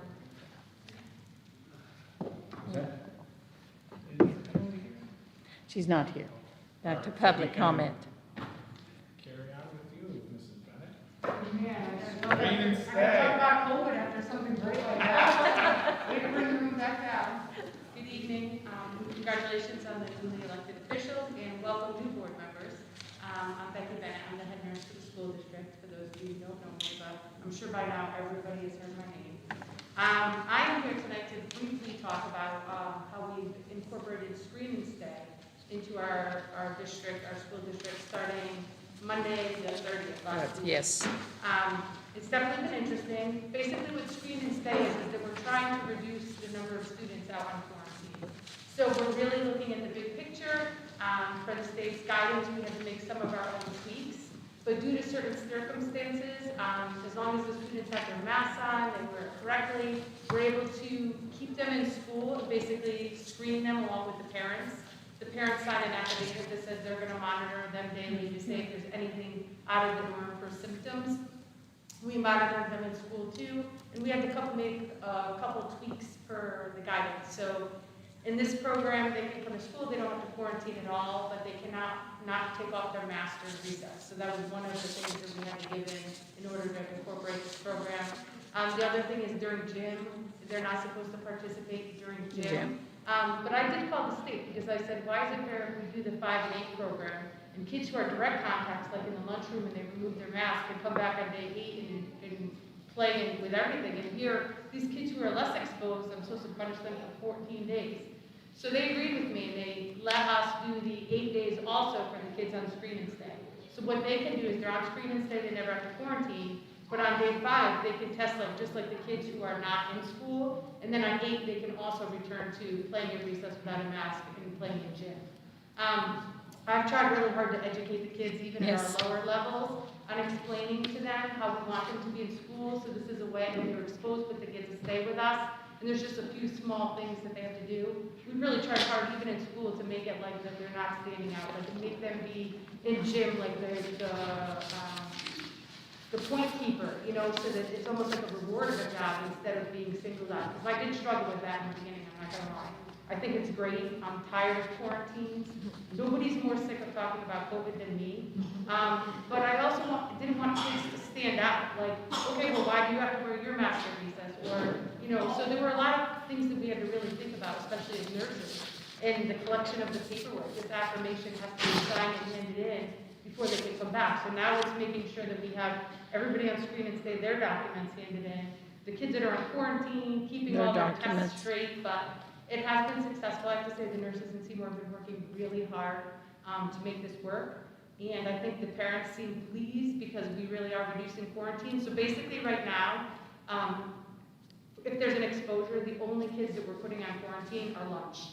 So the kids who remove their masks, they're eating for greater than 15 minutes within that 6 feet of proximity. Otherwise, bus exposures, class exposures, we are using Screen instead.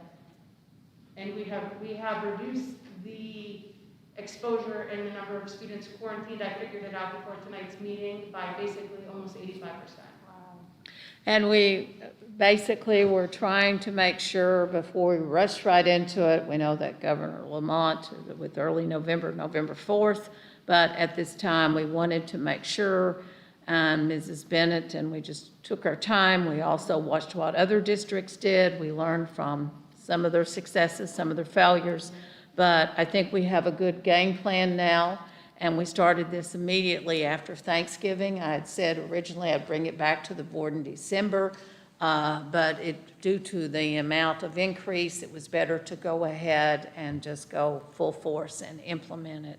Mrs. Bennett's done a great job, and I think we've done what you wanted and what the parents have also given a lot of input as well.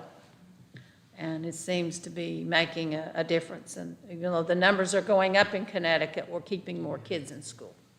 And the good part about that is that we've learned so much from the beginning, is that there's, thank God, and knock on wood, we have not seen a great amount of in-school transmission. So that's what made us take this step in this direction, because we know most of the time, even when we're sending them home, those aren't the ones coming back positive. It's still familiar exposures. And those students don't qualify for screen and stay because it's an outside. Then they would qualify for the 5 to 8, which is still reduced than what we were doing. We had a 14-day, then we had 7 tests on day 7, return on day 10.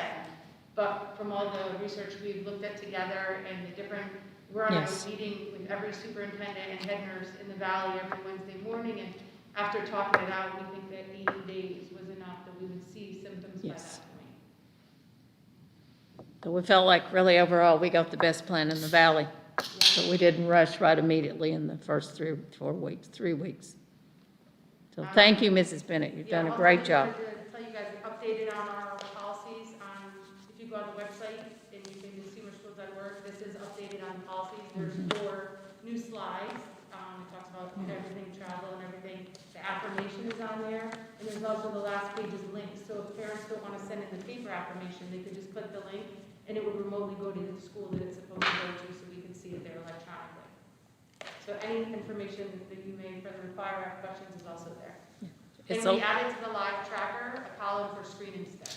So you can actually see on the live tracker how many students are in quarantine, but how many are in screen and stay each day. And that is maintained every single day except the weekends. It's more documentation, more work, but it's working.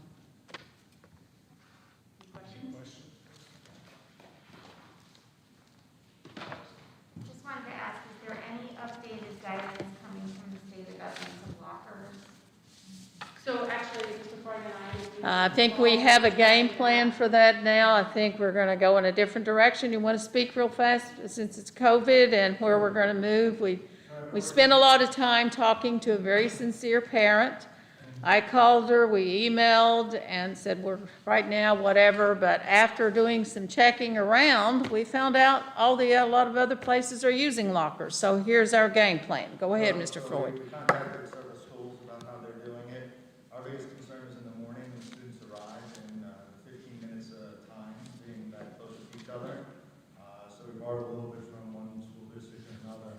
Our plan is to allow the students to use the locker, provided the student and the parent fill out a contract indicating that when they use the locker, they will not be there for any more time other than to drop off their coat, their books, and then go on to class. And by doing that, I know that one school district that did that, less than half the kids actually completed the contract, so a lot of the kids didn't need to use lockers. And then from that point on, they would be able to use the lockers in every class and in the school day. For us, it was the beginning of the school day. I actually just met with the department chairs earlier today to try to wrap up the details of that before bringing it forward to the superintendent. So we're ready to get back and some usage. Yes. As soon as possible. That'll come out soon. Thank you. I assume that would be implemented in the middle school as well? What? Is that consistent with what the middle school is? The middle school is with their wings and how this building is laid out. They're letting them put their coats in of the morning, and they were able to put their little sports equipment in and in a little backpack or whatever for the day. So they don't go during the classes, but they do morning and in the afternoon. So that was another discussion. So we're trying to make compatible situations, but the wings here and the layout and their schedule is a little bit different. He has more contact at the high school, just the hallways and how it's set up. But like I said, since they're putting their coats, it's really just storage for the kids about what they're going to do with their coats and some of their things. So I think we're going to try it because COVID's really not contact with a locker. It was just basically physical contact. And so we think we're going to try it and see how it goes. Thank you. Great job.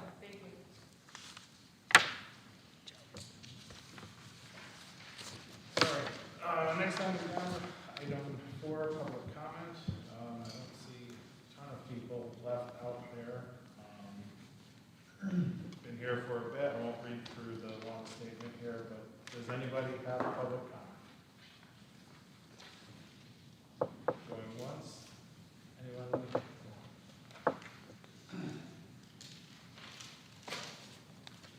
Good evening. Paul Roy, 80 Washington Avenue. I am chairman of the Seymour High School Sports Hall of Fame Committee. We've been having meetings over the last few months to try to catch up. Obviously, we couldn't do much with COVID like everyone else. We are planning a banquet, which will be in April 30th, at the Villa Bianca. And I just wanted to let you know the class that will be inducted in April. Okay, so from the class of 1959, Jim Terradine, who played baseball, basketball, football. Class of 1972, Jim Anderson, cross country and track. 1974, Melissa Tottenham Droz, basketball, softball. 1983, Tim Redison, cross country and track. 1984, Bobby LaRoe for football, baseball, basketball. And 1994, Mike Mudry Jr. for basketball and baseball. This year's class was interesting because we had, for the first time, 2 cross-country and track people that are being inducted. Also, former teachers at Seymour, Melissa Tottenham Droz. And the second one is for a person that we chose to receive the award for outstanding contributions to Seymour athletics through the years. And that award is going to go to Ray Necchio. So, again, the banquet will be in April. I can give you updates as they come along.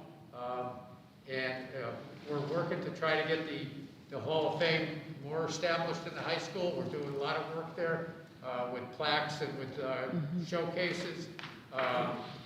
And everybody has been very cooperative with helping us out to get this project done. Dr. Compton's on board with this, and I appreciate that very much. So I don't know if you have any questions for me, but that's where we stand at this point. Thank you. I think it's wonderful, and we've also talked about, too, with our communication advisory group, like moving towards supporting the Alumni Association, too, with coming together with some ideas. Like I said, We'll talk more about that. Yeah. good. Great. And we'll be having the banquet in April, and then again, another one in November, because we're doing the April as a catch-up we normally Yes. do in November.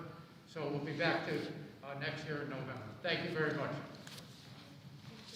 Thank you. Any other public comment? Yes, good evening. Fred Stanley, 22 North Dedham Road, Seymour. Just when you thought I was gone, I'm back on the other side of the table. Just wanted to take a moment to congratulate the new chairman, vice chairman, who retains his position, and secretary. I know that now that the political season is over, everyone will come together and work for the best interest of the educational needs of our children. Congratulations. I would like to take a moment to commend the middle school debate team that presented to you this evening. I served as the attorney coach for the high school mock trial team for many years when there was a mock trial team at the high school. And I know the extent to which the students get involved and the extent of preparation. And we can see with these young people from middle school how hard they work on presenting their arguments. I think it's not only appropriate that they chose the theme about the Grinch this year at this time, but because of the pandemic and the difficult time that we've gone through, I think the story of the Grinch gives us all an opportunity to think about forgiveness and forgiving those people that may have issues with and move forward. And that's what it's all about. And I congratulate the team. I would also like to say thank you to all of you once again, and Merry Christmas. Happy New Year, Happy Hanukkah, Happy Holidays to everyone involved in the school district.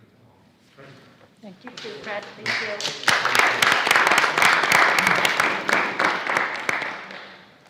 Will we see you next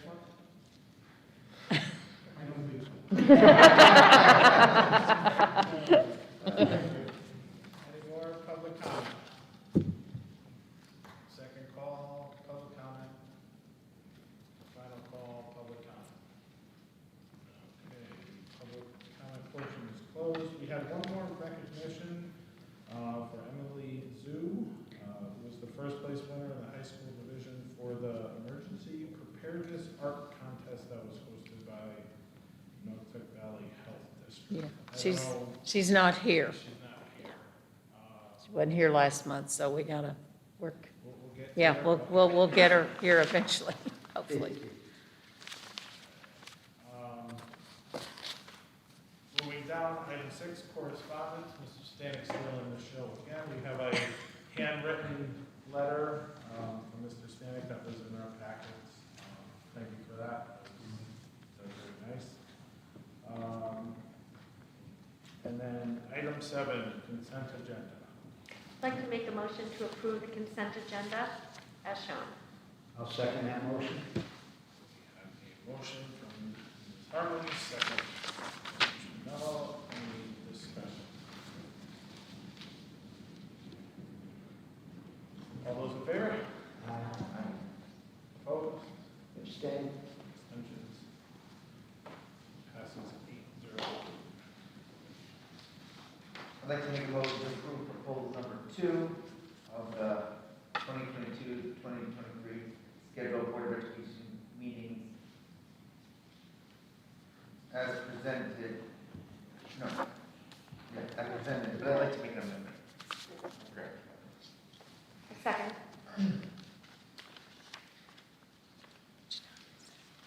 Motion by Mr. Hatfield, second by Mrs. Harlan.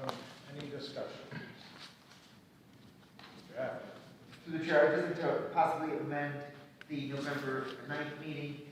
It is a town election year. I know usually we move it from Monday to Wednesday on our town election cycle, but because it's a national or state election time, I think that Monday, November 7th would be okay. Okay. Great. So I'd like to. Yeah. So we have an amended motion. We're amending the proposal, yes. So we have a second. Yes. Second by Ms. Harlan. Any discussion on the amended motion? Moving. Could we, I just want to clarify, I wouldn't have seconded that. I thought the second one was the later start time. So it's perfectly fine, no changes, but I actually won't be voting for that. I prefer to start at 7 o'clock Finance Committee and the 7:30 regular meeting. So all fine, I just seconded a motion that I won't support, but that's okay. So number 2 is the 7 o'clock. starting clock start finance 6:30. Yeah. Correct. Yeah, right, well, I thought the later start time was proposal 2 and the earlier start time was proposal 1 because I didn't look at the top label. So right now we Look at that, have she was like, what? an amended motion for item 2, which is the earlier start time, along with We have to vote on we the have to amendment. vote on the amendment. So out of option 2, this is moving this November meeting to Wednesday. No, Right. keeping it Monday, right? It's on a Wednesday. It's on a Wednesday, moving it to Monday. Okay, we got that straight. Any questions? Any discussion?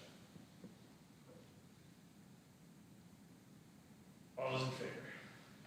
We're voting on the amendment. For the amended. We're voting on the amendment first.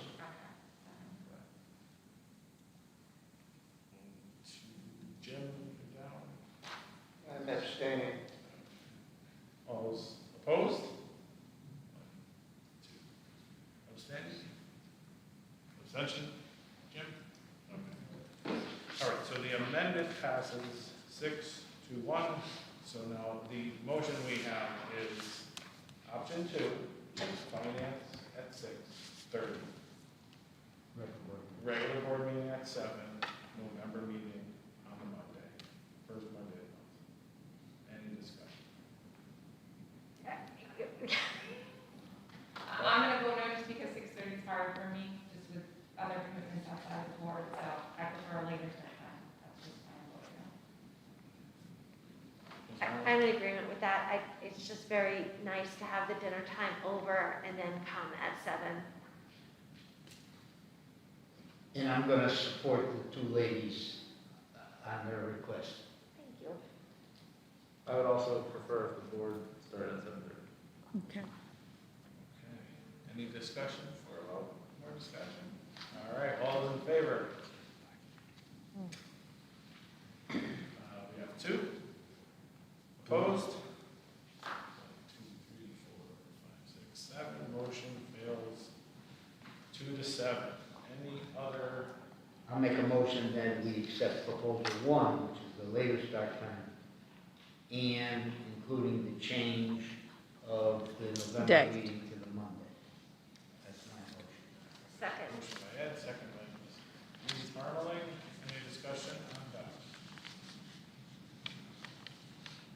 All right, all those in favor?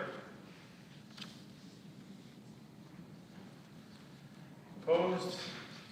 Abstentions? Passes 9-0-0. Next item on the agenda is the 22-23 school calendar. I would like to recommend that the board would consider tabling this and to approve it in the January 10th meeting, or it's the 9th or 10th meeting. I did find out with discussion with union presidents and input, the only recommendation, and they only provide input, again, you as a board decide the calendar. It's not the superintendent's calendar, it's not employees' calendar, it's the board's calendar, but it is important to get input. And one of the things that both groups were in agreement they'd like for you to consider, and we didn't have time this evening because I spent 2.5 hours in the schools this afternoon. They would like to take the Wednesdays in October and have those, in November, it's not October, to do the conferences. It works out better to line it up on Wednesdays, and I'd like to make that adjustment for them because I think it's a good perk for both the staff and administration. So I'd like to come back, and I'll go ahead and send out a draft with what that is. But if you, I really think we need to just table it. The rest of the dates, everybody was fine with. They were very supportive. They liked the Christmas break and so forth. But it's your calendar. You've got 2 new board members, and this is something that you pass. But I would like to show another option just with those. And it's really like this year's calendar with the conferences. It's just this time when we looked, it's giving them a little perk of just having the conferences and actually no faculty meeting. Chair, and also, I believe there was an error in the calendar where November 1st was an off day for the election, and there is no election on November 1st. Yes. So that has to be, Yes. adjusted to Right. November 8th. I will make a Yeah, motion thank to you. table item B. 9B to the January meeting. It's supposed to take to a specific meeting. Got a motion by Ed, second by Jay to table 9B to the January meeting. All those in favor? Aye. Opposed? Okay, passes 9-0. Item 9C, back pay for nurse. I would just like to comment that in regards, you received a handout specifically what this payback situation would be. I also made 2 copies of a timesheet. I talked directly to the union representative, actually the Uniserver guy, and also with this employee. And how this came about was this fall when they were going over contracts with meeting with nurses and just talking about what does the nurse's contract consist of, and the amount of working 7 hours and then the 30-minute with the lunch situation. Then it struck with her, oh my gosh, during that time frame, I worked an extra 30 minutes. And I've laid out specifically, I just wanted you to see a copy of what a timesheet looked like finance people wouldn't have had an idea, neither would administration, because you're just signing this whatever, but I feel it's something that we need to pay. If not, the UniServer plans on with a grievance towards me with the superintendent level, and then to go on to the labor board.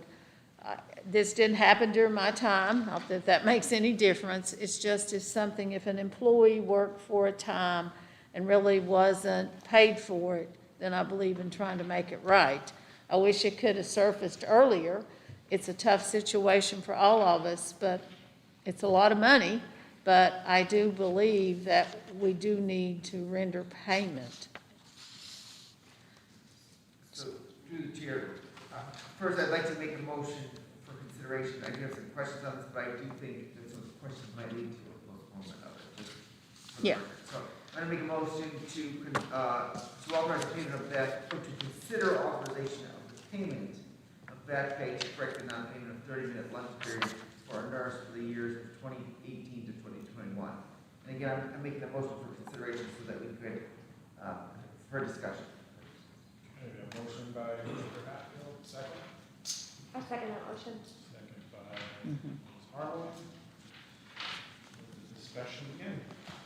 So I'll defer to my colleague, Mrs. Steers. So, the 8:30, can you just clarify, I'm confused, I apologize, it's late. The 8:30 to 4, was she working through lunch? Was she, was this supposed to, is this total wrong? I didn't do the math. So she wrote 7 and it should be 7. It should be 7.5, and what it was, she was doing an extra 30 minutes, I mean, with the lunch, and she didn't realize that,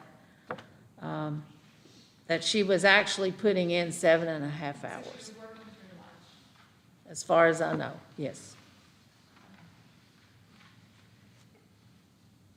Another question.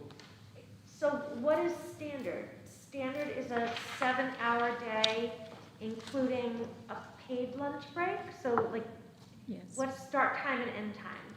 Well, with her specific school, at that time, it was from 8:30 to 4 o'clock. And she's, No? No, I think it's 8:45. eight, okay, okay, since the time frame there, I'm not specifically sure. Yeah, Becky, could you help me? Sure. It was 8:45 to 3:45, and you've stayed 15 minutes later. 8:30 to 3:30, we work 7 hours, and that includes our paid lunch. Okay. So I think the expectation was staying later.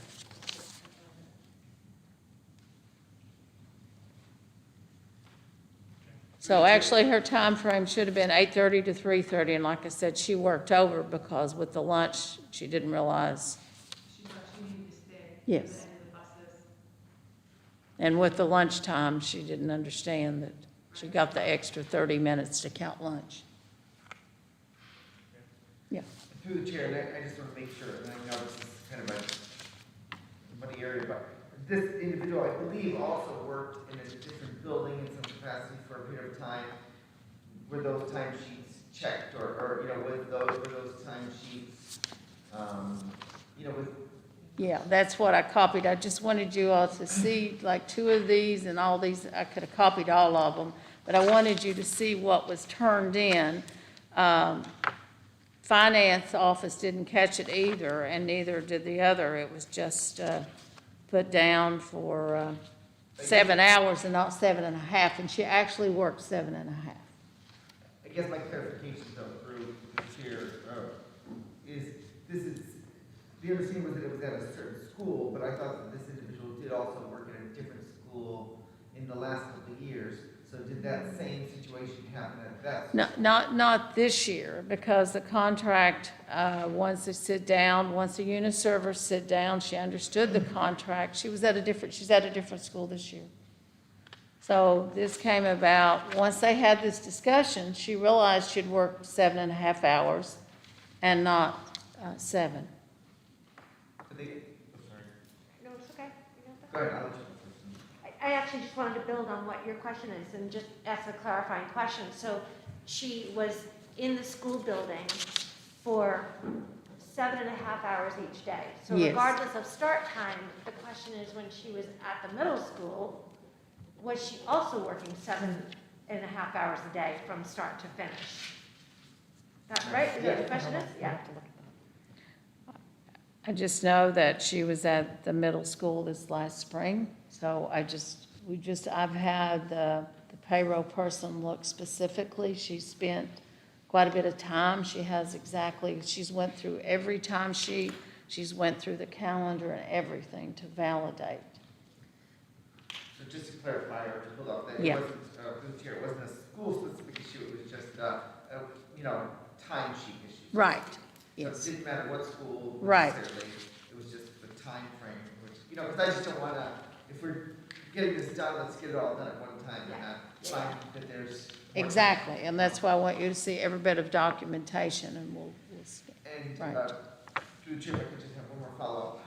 And again, this is hard to say, but, I also want to ensure in our conversations, for, this is coming towards the end of the year, and, our business manager helps with that, but, maybe it's best for us to maybe, split it or make 2 payments, because I. Exactly, that's a great idea. I would be kind of. Yes.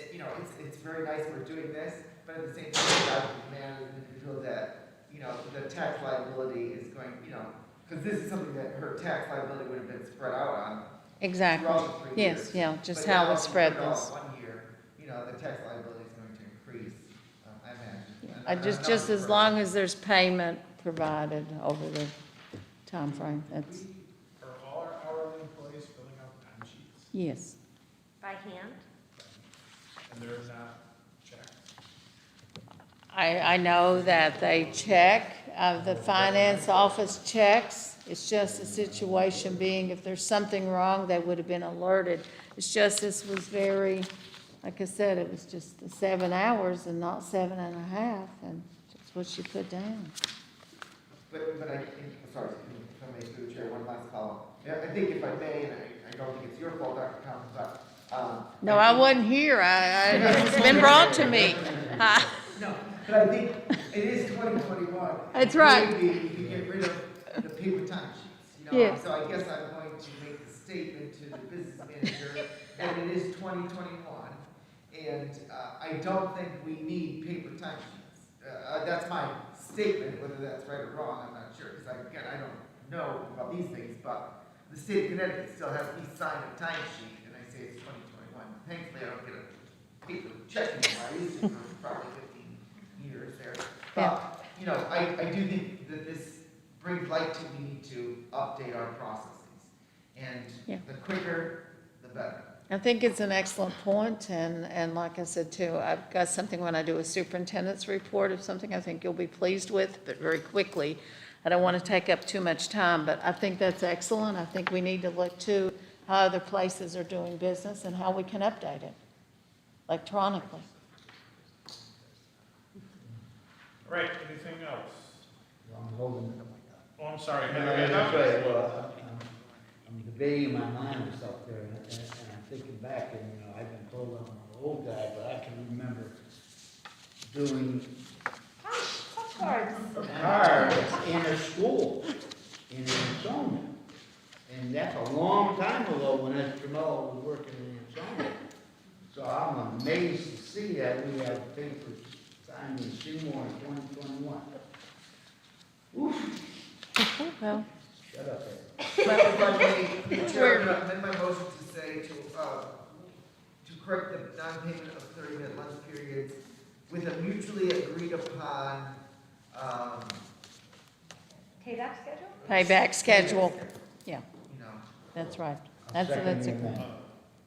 We're amending, or? That's what you said, Yes. you amended it, right? no, I'm amending it to include the mutually agreed upon paybacks, reparation schedule. So we have an amended motion for 9C, Ms. Hatfield, seconded by Ms. Mello. Any discussions on the amended motion? Would you repeat the amendment, please? To authorize the payment of back pay to correct the non-payment of 30-minute lunch periods with a mutually agreed upon reparation schedule for our nurse for the years 2018 to 2020. Thank you.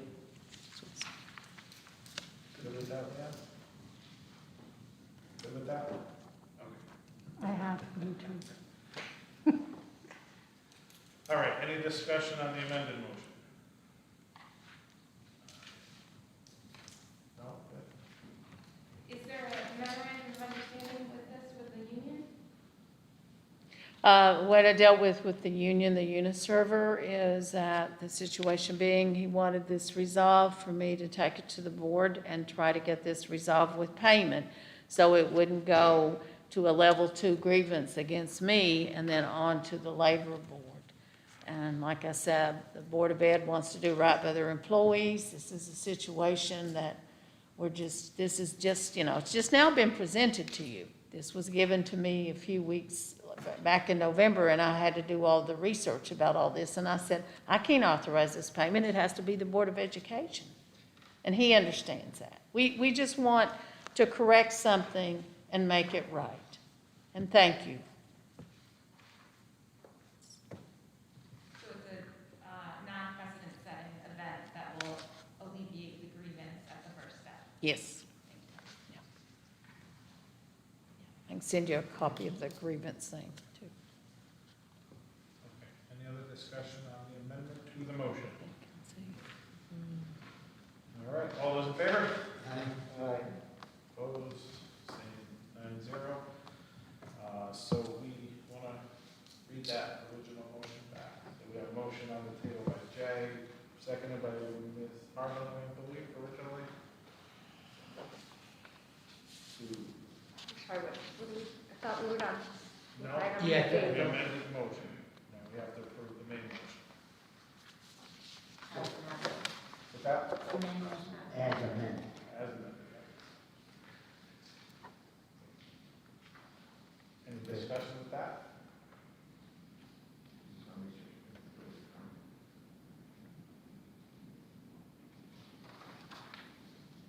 You want to read that back, Leanne? Oh, I'm sorry.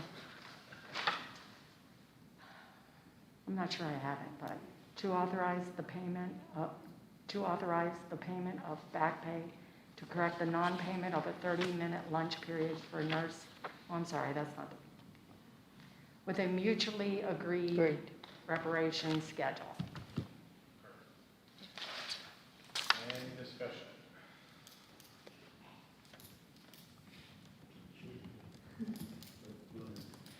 All right, all those in favor?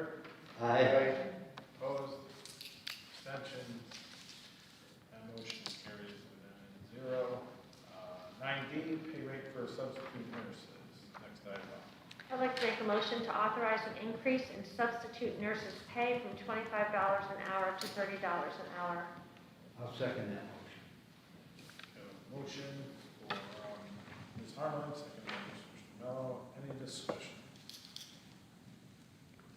I want to say, in my past experience when I was in Ansonia, I was in charge of nurses, and getting nurses to leave and join the school system, we need to do whatever we can to get them, because they can make a lot more money in the private for what the public, beyond the school system, so I'm totally in favor of this.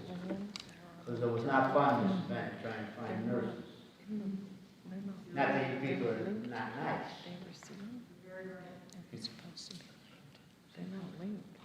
All right, any other discussion? All those in favor? Aye. Opposed? Abstained? Make a motion to authorize the RFP process for the selection of a board attorney. I'll second that motion. Motion by Jay, seconded by Ed. Any discussion? I just have one comment. I know that 3 of us talked about this in the past. Yep. Any objections to staying on? If that's what I was going to ask, what the process was. Well, the chair set it up before. It was an ad hoc subcommittee. I don't have. Which we never met because of the pandemic. And this is to clean it up and finally get it. Myself. The 3 of us. Right. This is just, Actually do it. Do it, to actually do it, right. Thank you. So I guess we'll just keep that the same. So any other discussion? No, I just know that it was just called an interim board attorney, and like you said, you always let the process work, and the process will work with the best whatever. I just want to compliment that Attorney Floyd's done an outstanding job during my time that I've worked with him since I've been here. And like I said, you let this process work with the RFP, and attorney firm, but the best will emerge again. And what's the timeline for that, putting that out and getting bids? Do we want to set a specific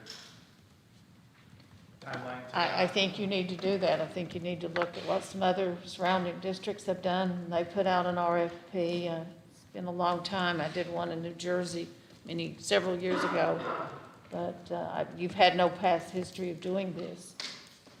So there's nothing in the records. We've just got to move forward and get it done and send out an RFP. Anything else? We have a motion by Jay, seconded by Ed. All those in favor? Aye. Opposed, abstentions, 9-0. I'd like to make Excuse me, I'm very apologetic for interrupting the meeting, but I actually have to go. I'm having somewhat of a skunk and a dog crisis. Uh-oh. Yeah. Which one? Both of them? Or both? The second time of the day? Oh, Yeah. Skunk under the Good shed. luck. So, thank you. I very much apologize, and I will see you guys soon. Be well. Thanks. I'd like to make a motion to add to the agenda discussion possible action regarding the payment of an additional 2 hours per week for nurse Rebecca Bennett and nurse Lindsay Graylor. I'll second the motion to add to the agenda. Motion by Nurse Bennett, they're considering your, she didn't even hear. Come back. Yeah, they're wanting to act on your proposal about with this COVID tracking and screen and stay in regards with the 2 hours with you and the other nurse liaison. So if you, just a minute here. Aye. Who seconded that, Chris? we have it. Oh, it was Jay then Ed, second. Motion to accept the recommendation of the superintendent to approve the payment of 2 additional hours of pay for nurse Rebecca Bennett and nurse Lindsay Graylor. This compensation for the additional workload as the COVID liaison, COVID liaison.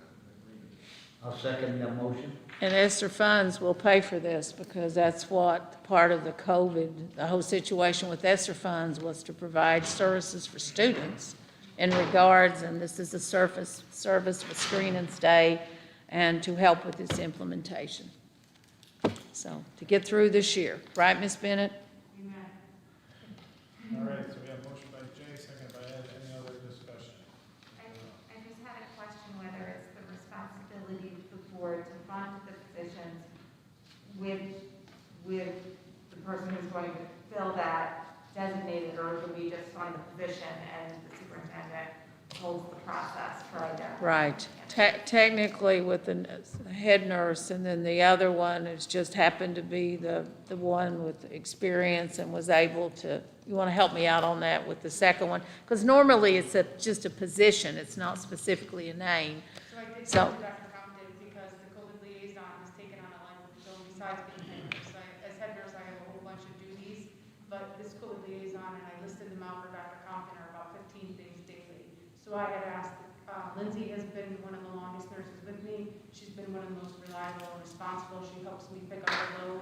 So it is really important, especially because we're still doing this at this point. Instead of burning out, like I said, And maybe we specifically say the high school because the amount of quarantine with sports and all of the situations, there's a lot there. Absolutely, and she Yeah, stepped right so in. that would justify, And I Yeah. trust the administration, working with Becky to fill the Yeah. position. I'm just concerned that yeah, we don't want to set a precedence. It's just for 2 hours for you as a district-wide nurse and for a position at the, just a nurse position at the high school to do the 2 hour. Yeah, we take the names out of it, but that's a good thing. Did the motion say for the rest of the year, so that might answer? it's not whether it's the rest of the year. I just don't want A to names. set us up for a grievance from the union. Yeah, she just wants positions, right, not names, and that's a good point, it's But just is the, this a position though, through the chair, is this a position or is this just adding hours? I think the union would still, if it's changing the work conditions for some members and not others. so, So let, maybe we should listen to so just say, non-precedent setting, maybe want to amend the motion. yeah, so that it's just the high school nurse, person, whoever it is, and then the district-wide nurse. So help us, Kristen, with the wording. Okay. Judge? You want to rescind the motion? Okay, I'll rescind my second. So we can have a new motion on Christmas.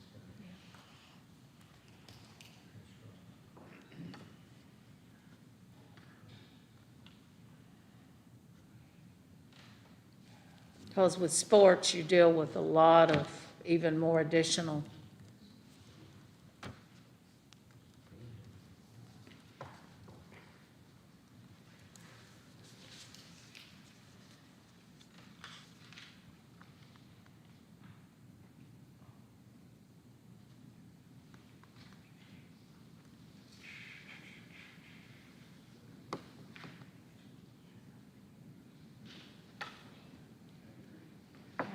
So I move to accept the recommendation of the superintendent to approve the payment of 2 additional hours of pay for the head nurse and the Seymour High School nurse as compensation for the additional workload as COVID liaisons for the 2021-2022 school year.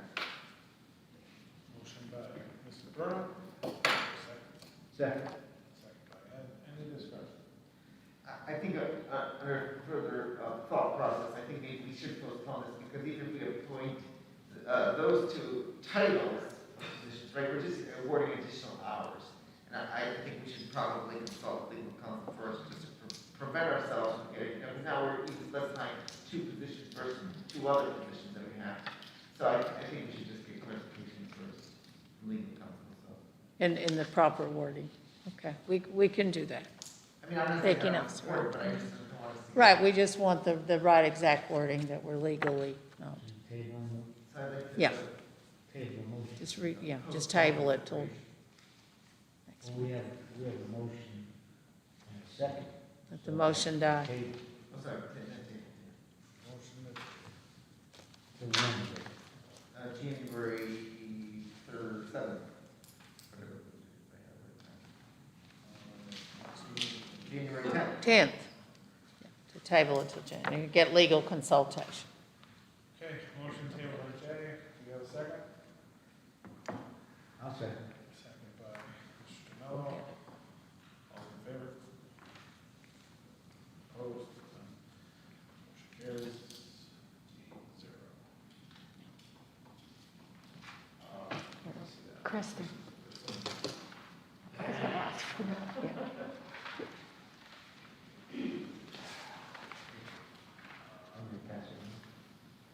Yeah, I think we're gonna skip that. Yes, yeah, The first piece until right, next. yeah. We'll get attorney. Okay, next item on the agenda, section 10, reports. I know there's a lot here. We're going to try to be very brief. If we can just go down, we can just give a quick overview. Finance Committee, Ms. Harmon left, Special Education Department. If there's anything that you'd like to bring up? Yeah, just real quick on the information that I provided last week. I actually, since then, have identified a few errors for some reason. Some students that had moved out or withdrawn from school showed up as being active again for some reason. So it showed an increase in 30 students, when in fact it should have been 15 students. So it was significant. But I apologize for that, but otherwise we're pretty much status quo across the board.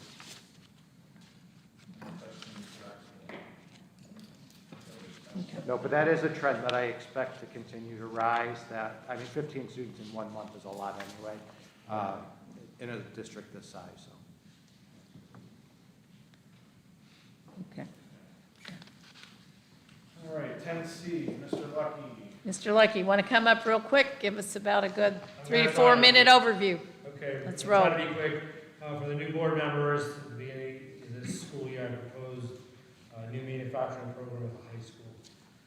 It was going to be costly to perhaps $250,000 for all the equipment needed. Since then, in discussions with Dr. Compton, Ms. Tenza, and Mr. Freund, I've kind of pivoted a little bit. I've developed some relationships with Housatonic Community College. They're willing to, as of now, possibly articulate our CAD courses so that kids will get dual credit. They're also would like to know if we would like to develop a half-a-year blueprint reading course and articulate that with them, as well as a half-year math for manufacturing course, and a half-year, full-year bench work course for manufacturing.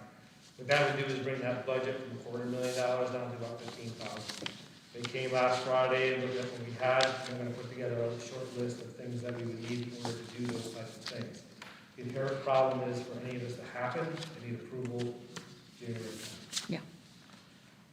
In conjunction also with the workplace I've been working with, which is our Workforce Investment Board in Bridgeport, we also come to know with Housatonic that they invested a great sum of money in Derby High School for manufacturing, CNC manufacturing. So they're teaching, their professor goes the first 2 periods of the day.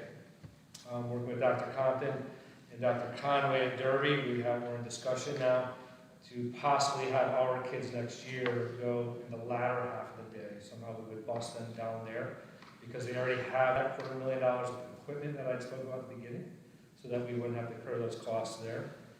There is a fee associated with that and a minimum amount of students that they will accept. I also was told by Housatonic that Shelton might be interested, and I'm going to contact people that I know already at Sonia to see if we could put together 15 students, because I'm not so sure that we would get 15 total students to go to that program. Plus, there's a cost to that. There's a possibility, it's $2,000 per student per year. With us having articulated courses at the high school, it's usually a 2-year program, and we cut it down to a 1.5-year program, because they would be gaining credits at Seymour High School that normally the Housatonic professors would have been teaching. So that's the synopsis on that piece. In addition, working with the Justice Education Center and the workplace, we've secured a pilot program at Emmett O'Brien this school year, starting in January, from January to May, in which we can put up to 6 students in their initial manufacturing program at Emmett after school. The kids will have to provide their own transportation, but the cost is being covered by the workplace, which is our workplace investment board, to the tune of like $4,000 or $5,000. It includes work boots, clothing, goggles, and all the materials, supplies they need for that program. So I have the program manager coming this Friday to meet with the kids that were interested, and then we'll hopefully do a Zoom meeting with the parents next week if they're still interested after that, so that they will make a commitment to the program. So we're looking at just seniors in the workplace. We'll continue to work with them upon graduation, either continue their education in manufacturing, fulfill the whole CNC piece probably at Housatonic, or to go to the workplace and hopefully simultaneously keep going to school to finish off that program. So those are all really good things that are going on. And in addition, I'm also going tomorrow night to the Dartmouth Valley Community College. They have it's like a 260-hour program for welding, prepare students for the American Welders Society certificate, which is a high-need, high-wage occupation. And they're, from the talks I've had with them, perhaps willing to let us do the first 50 to 60 hours at Seymour High School. We would probably need another half-year course in welding, but we already have all the equipment, which is the beauty of it. And then the kids would be able to, if they so choose, go into Dartmouth Valley on graduation, finish that program out to become welders. So that's the manufacturing piece. The second piece is Griffin Hospital, which I brought to you along with Mr. Stanek. So Mr. Stanek, myself, and Dr. Compton on November 16th actually went to Griffin Hospital's school that they have there. If permissions granted from the Board of Ed by January 10th, then we would be looking at some students, perhaps up to 6 in the class of 2023, so that would be next year's seniors, to be involved with their program. Again, they would be certified if they passed exams in EKG, phlebotomy, CNA, and personal care technician. The kids would come to Seymour High School for their senior year for the half-year mark. Starting at the half-year mark, the second semester, they would go to Griffin Hospital for the remainder of the year to learn these medical professional background and try to take the assessment at the end. So Griffin Hospital would provide all that education. Again, the workplace, through their grants, would be paying for each one of our students. It's a $5,000 cost per student. So again, I'm trying to work with our Workforce Investment Board, and it's really paying off. The woman there, Sarah Lewis, is phenomenal. Yes. So we're looking to do that on the December 20th of this month. Griffin Hospital is coming at night, 7 o'clock, as well as Daniel Dyer, who is our EMT instructor and some of our science instructors. We're going to do a presentation to the parents so that they'll be aware for next year, because we're going to have course sign-ups in January, so kids will go ahead of time. We really need to push the credits ahead for the kids that want to go out and participate in Griffin, because essentially they're graduating halfway through the year. They're not officially getting a diploma, but they wouldn't be able to take any more credits with us.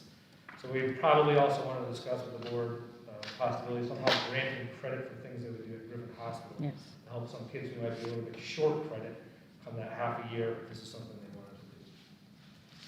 And the last piece is the first responders and post-university program. So Officer Ezekowski, who's one of our Seymour officers, approached me at an after-school program and said, hey, is there any way we can get in and start teaching? And some of the local fire chiefs that are either retired or currently there, can we get in and start teaching some of the kids? So we started this big conversation. I was at a Department of Labor conference, and I happened to be sitting with one of the deans at Post University, and we were just talking, and they were like, hey, why don't you have a program proposed at your school? Through that discussion, come to find out that they had an incident management certification. It's a 5 or 6 course sequence in incident management. And they're also opening up their criminal justice program to our kids. There would be a cost of $100 per credit, so typically, we know, a college course is 3 credits that the kids would have to incur, but that is like going to community college. So they're actually opening up to 36 credits at post-university for our kids if they would want to take them. Out of those 36 credits, 6 would have to be taught at Seymour High School, and we would articulate another 6 credits because we already have a forensics and a criminal law. So there would be dual credit where teachers would teach it here because we already teach it, and then they would get credit there also. All the rest of the credits could be taken asynchronously by students on their own time, or during their study hall if they wanted to. And then what we would utilize Seymour PD for and the Seymour Fire is to teach the capstone courses. So it's very difficult to bring in outside resources that are not certified teachers to teach, but the capstone allows that flexibility. That's right. So that's the idea we came up with, that the kids would choose if they wanted to go into first responders at the end of their sophomore year. I want to go into fire, I want to go into PD, take a half-year capstone junior year, half-year capstone senior year, which would be taught by our local PD and local fire.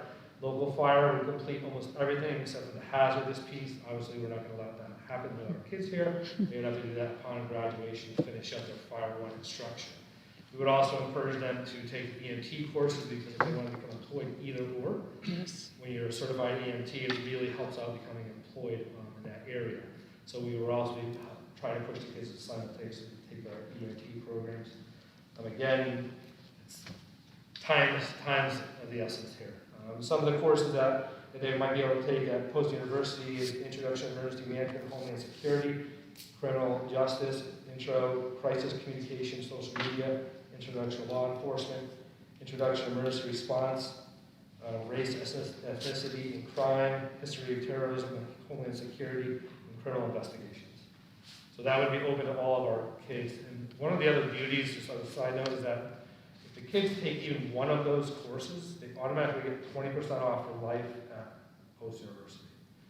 If you go and look at post-university's course catalog, which I was completely amazed at, Yes. they have a written scale of scholarship. So if you have a 3.5, you get 60% off. And the full tuition is right in their program of studies. So you get 60% off with a 3.5, and if they take one of these, they get another 20% off. So they're getting 80% off the post. So if you have a student who wants to continue their education, as long as they take one of these, they might qualify for that post-graduation. So that's as quick as I can go. Yeah. Any questions? Okay, very good. We also attended together, I came a little bit later that morning on November the 19th, on that Friday, the Southwestern Connecticut Manufacturing Partnership quarterly meeting. You were there, represented us well. I joined you with that. We networked, and it was a very successful meeting. I was very impressed. Thought it went really well, and that was sponsored with Contract Nation as a host. So it was really a great conference, a great meeting. And So- any of the information that I've given on manufacturing, Mr. Flynn asked me to post as many links as I possibly can on the high school website underneath the daily bulletin. So if you go on there, there's brief synopsis of this, and there's links to anything that I could possibly put a link to is there for your convenience. Yeah, there were other high schools that had been listed, and as Mr. Lecky and I said, no more of this. Seymour's going to be added to that list. So he well represented us, and I was there as well. Through the chair, just quick, so you said by times of the essence, what can we do? Anything that we can do right now to help speed the process along or support the process? We'll come back in January and give you an update. I think that Dr. Conway, too, with that partnership there as well, he's totally supportive of it, and we would enter into an agreement. Also, he said there's grant money to help provide transportation, but we just got to make sure with the support with these initiatives, we get everything off the ground and under the time sequence. But Mr. Lucky's worked very diligently. Typically, it's A the curriculum subcommittee. committee. Curriculum committee's the next thing with the Deliberates board. We need that on any committee of these, to be more set, especially with new yes. course creation. so we can meet. And that's kind of Can have that in that's place. the Yep, piece. move Because forward. by the end of January, kids are already signing up for courses. Yeah. Yep. So we'll move quickly That's with this one, curriculum. through the chair that, because we won't meet again until January 10th to solidify those committees. But I thought I heard you say January 10th as the deadline date. We need things approved or not January 10th because kids are signing up. Our course catalog has to be developed by pretty much the week after January 10th, and kids are signing up at the end of January. So again, I just want to rewind so everybody hears what's happening here is we will not be able to meet those deadlines as of where we are right now unless we have another meeting between now and then of the committee's appointment and then the committee to meet. We could have a special call meeting to appoint the committees. Do Yeah. a special meeting to Yeah. approve the committees. and Yes. then That way we could get, knowing that, have the curriculum meet right after. right, that would be great. Good suggestion there, Mr. Hatfield. And Thank that's you. just, I mean, is Yeah. there anybody that was on curriculum last time that is currently, did that change? Curriculum was myself, Kristen Conley, and Jim.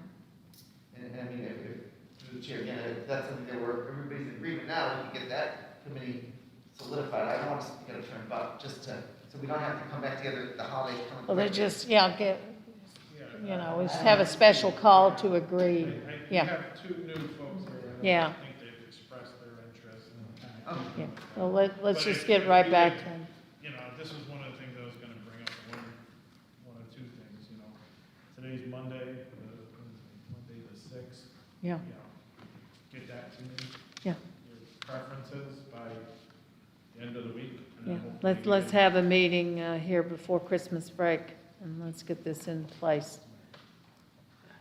Thank you, Mr. Hatfield. Yeah, well, just one thing. I heard the promoting, my question was going to be, you answered it, promoting all these new things that we have for high school students. My question is, are we going to be able to share that with the middle school down here? So I hate to use the word prevent, but prevent Seymour kids from going to private schools instead of going to Seymour High School. Absolutely, and also it's a bridgeway, it's a gateway, and start explaining those programs, and actually the kids could go up for a visit, kind of like orientation, middle Before school. COVID, they would come for a visit. Right. And then we hold a parents' night prior to kids making those decisions what schools they're going to go to. Yeah. So they'd be able to visit during the day, and at night the parents would be able to come and ask us questions. We'd have teachers in key areas running labs or projects with our current students there. And also, we want to showcase too, we want to look at our AP program at the high school and things that are being offered so that other kids are not looking at other places as well, and I can just some definitely tell you, opportunities. We get this post thing in and we give some credit Yes. for Griffin. And the a lot of things. Manufacturing, if we're going to Derby, there will be. Whole there's not another package. school that I would know of. No. That is remotely close to the volume of college credits. Of what we're going to be able to do. And these initiatives, we're getting them off the ground. Okay, thank you. Thank you, Mr. Lucky. All right. All right, we're gonna be brief with this one, I'm hoping, right? Oh, yes, absolutely. The safe return to school plan, Ms. Tenza just has just a few remarks. It's nothing more than updates that, Very brief. So we are required to update that every 6 months. So we have to have it posted, updated as part of our ARP ESSER grant requirement for all that funding that the government gave us to update our plan and post it by December 23rd. So we pulled it out, we changed, most of it's the same, you can see it. Just to bring your eyes, we changed to the screen and stay, so we updated that quarantining part and made some tweaks instead of fall sports, just kind of all sports. At this point, the masks, and we just put, until further directed. So it's there for your review. We are required to get a little bit of stakeholder feedback, so we will be putting it out to staff and probably families to look at as well, but it does not look much different at all. And the second piece of, I don't know if there were any questions on that. don't think so. Any questions? No.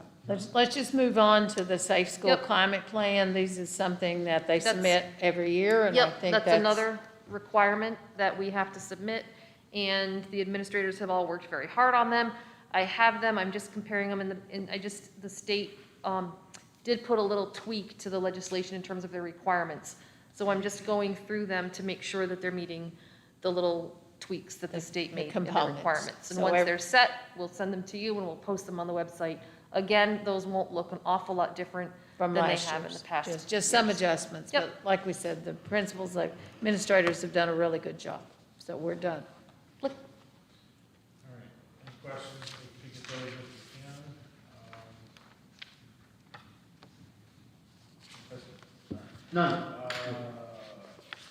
Item F, chairman's comments. I just have the two, one, the committees, try and get those to me by the end of the week.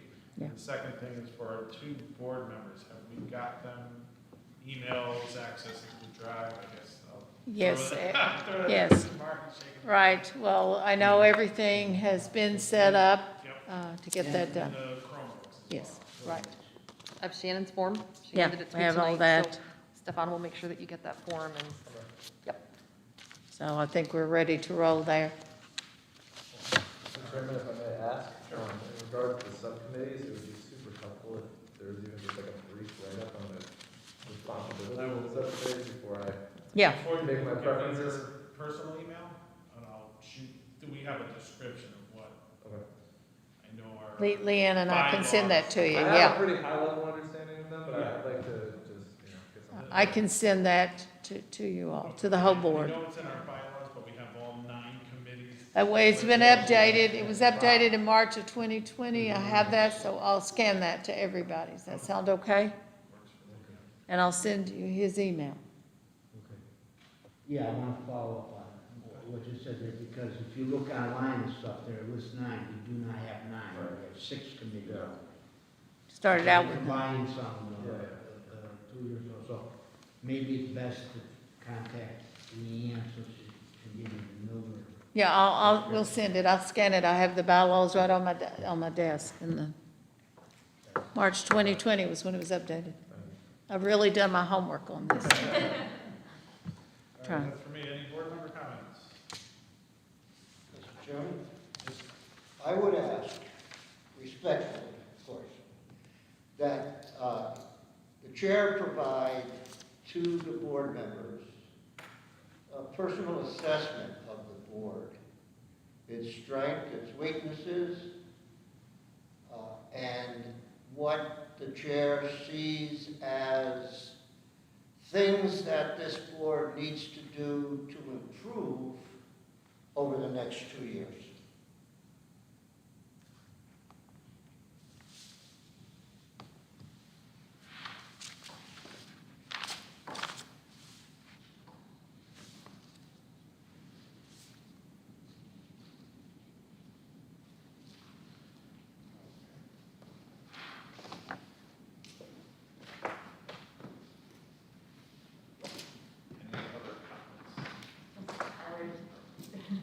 respond to that and say that sounds like an agenda for the board retreat, but You know, I scribbled that here. Yeah, that's a great lead into that. I think that's excellent, Jim. I don't want to speak out of turn, but one of the things, when you look at a gold standard of excellence for the 3 levels of what CABE lays out, Nick Caruso can come and do training. The first thing should be the board retreat, but one of the things that spells out all of that, that's in those levels, I will scan that to you tomorrow.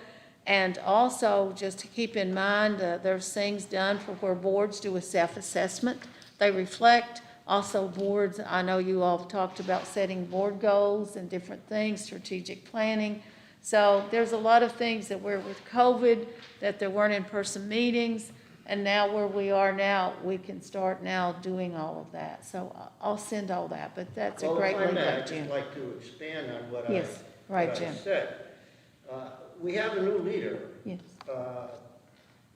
I'm not aware, other than the comments that were made during the course of the conversation prior to the election, to why and where we're going to go if it's any place different from where we've gone and where we are right now. In other words, when you make a change, there should be a reason for the change. So when you are looking to be placed into a position of leadership, then it is reasonable for us as a board to expect that there are going to be things that are better than they were before. Otherwise, why the change? It shouldn't be change for change's sake. There should be some things that the leader has as an intended course of action to do in that position. So that's what I'm looking for. Okay. I realize a retreat has a particular purpose, and it's an excellent opportunity for dialogue and discussion and points of view, but I always look at, why do we need a change? So that's really what I'm asking for. Okay. Tell me why we needed to change. Well, I can certainly send you my thoughts, and, to That's all. Ms. Harmeling's point earlier, I can send you my thoughts, and that could be a thing that we expand on in the retreat, which is something that I'm good with that. I would like to get done and discuss it fairly soon.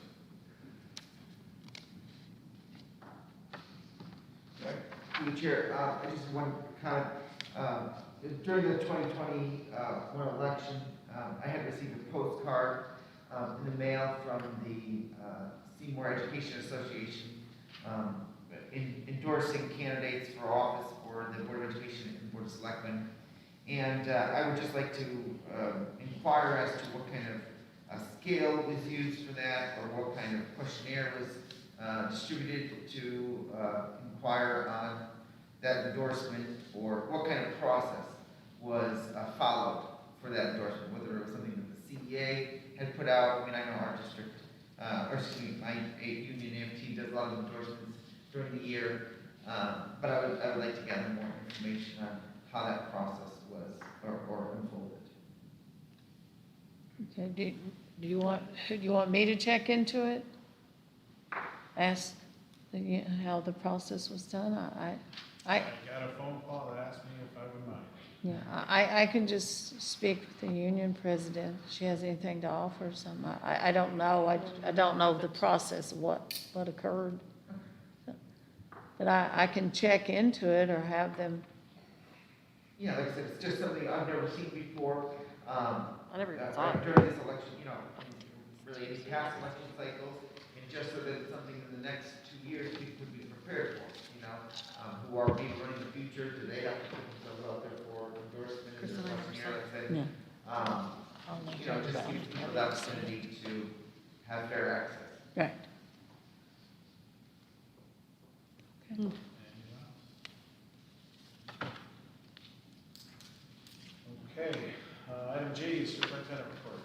I'll be very, very quick because it's 10:15 and you've been very patient.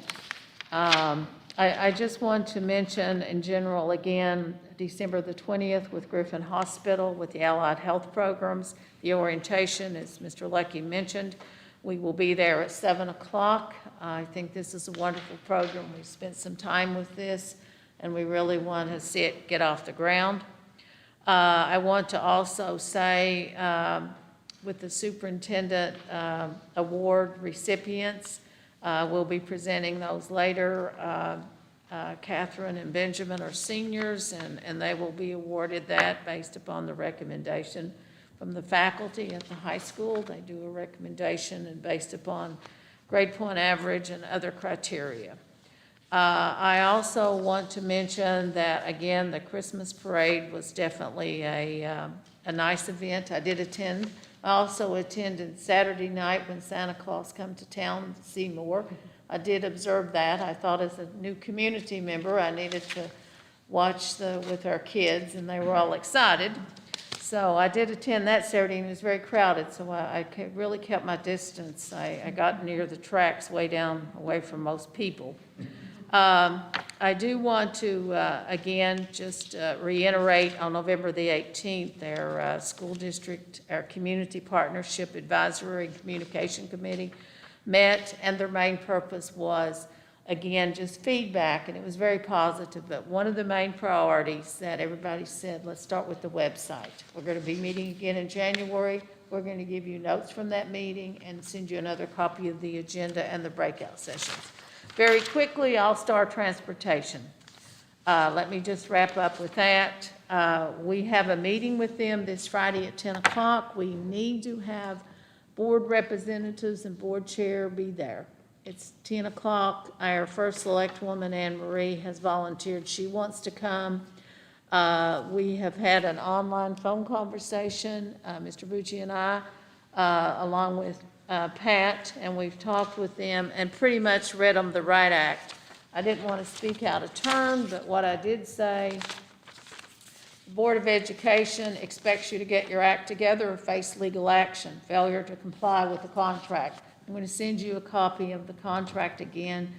The excuses of so many bus drivers calling out that are sick. I understand people are sick, and sometimes getting substitutes is hard, but I said at this point, Seymour has done without bus drivers enough. Get substitute drivers, send them to us, and I'm sorry, let the other 3 school districts just do the best they can, because we seem like we've had the short end of the stick. Our parents are tired of this. They deserve better than this. You are putting out a lot of money with a big contract and no excuse. So the main guy from Waterbury is going to be here Friday, and if that doesn't work, let's go to their parent-owned company, the next level. So, like I said, think who wants to be there Friday. Let me know, but I need your help. When's the contract expire? This year. You'll be making a decision. Or the end of 20? End of this school year, yeah. So you'll be making a decision this spring if you're going to bring them back or not. So that's the end of my report. It's mainly transportation. I'd like to add one thing to what Dr. Compton Yes. said, just for your own edification. If you do look at the contract, there's a paragraph, section 5F, in which we have the right to ask for what they call contractors' monthly reports. We haven't historically in the past asked for these because we've never experienced these kinds of shortages and canceled routes and combined routes and basically daily hiccups, many of which have adversely affected the special education group. We've made multiple requests for these reports because we really need to assess whether or not this bus company is going to be able to fulfill their contractual obligations. While they're not our buses and they're not our drivers, they are our students. And we are doing everything we can to hold their feet to the fire. We have even had a conference call with Anne Marie downtown because a parent had sent a letter to both Dr. Compton and to Anne Marie asking if we were doing just that. And I can tell you that we started this effort back on November 10th with meeting with them and requesting from them at least some accountability. And this meeting on Friday is presumably with the president of the company who's coming from Waterbury. And because we can't seem to get anywhere with the local bus yard person, who understandably is a very nice person, but that's falling on deaf ears as far as I'm concerned. So the parent, we talked with the parent. She was very pleased with what we were doing. She sent a nice email back. I'll share that with you as well. She wrote a very formal letter saying what's wrong, what's going on here. So just wanted to make you aware of that. And like I said, it's time that they provide bus drivers for us. I just have one quick question. Yes. Are there any penalties in the contract for failure to fulfill Yes, the there are. elements of the contract? Yes. There are monetary penalties, and part of what we were asking for with the information was to be able to assess. First of all, this is an exclusive contract. So, you know, one of the things that we were trying to get a sense of is whether or not, under that contract, we could invoke certain failure to perform provisions that would enable us to seek alternative ways to transport students. At this point, there is no doubt in my mind, and I'm not a lawyer, but I can tell you from a common sense point of view, they've not lived up to the letter of the contract, never mind the spirit. So we'll send you a copy of the contract. Yeah, Okay? I was just interested Yeah. in if there were penalties. Okay. Yeah, well, to piggyback on what Jim said, I noticed up the line, one of the districts, they contracted with a limousine service that had CDL drivers. And if there's penalties, that could be where the money may come for us to maybe get these additional CDL drivers. Because I know that Mrs. Dragonis has suggested that the public works people would be with CDL license, but they don't have the passenger component of the CDL license. They have a CDL license, but not the passenger component, so they can't drive school buses. And I would offer my services if you're busy or Jay is busy for Friday. But I think 2 or 3 people, as long as we don't have a quorum, I'm happy if there's 4 people sitting there or on call or whatever. All right. Any other questions for Dr. Khan? All right, section 11, information, activities, recognitions, the hiring, the resignations, the appointments. Any questions? Perfect. I'm sorry, I just want to say, I You gotta- do believe that item E1 is a retirement, and that, we wish them well in their future endeavors. Right into, yes. Item E1. Oh, E1. Yes, Mrs. Olson, she's done a fine job, and also she should be eligible for the retirement incentive package as well. And I just want to say, I've heard that she's served many good, outstanding years of service. And I just wanted to echo that sentiment, and she served us in multiple capacities, but thank you for her service and thank you for her leadership as she was assistant principal for a period of time at Chapel Trustees School. All right. Anything else? Item 12, public comment. Going once, comment twice, public comment. This is just like this. Public comment. Third time closed. Make a motion to adjourn. Okay. Go ahead. What goes under general? Oh, you don't know that. Oh, All those in favor? aye.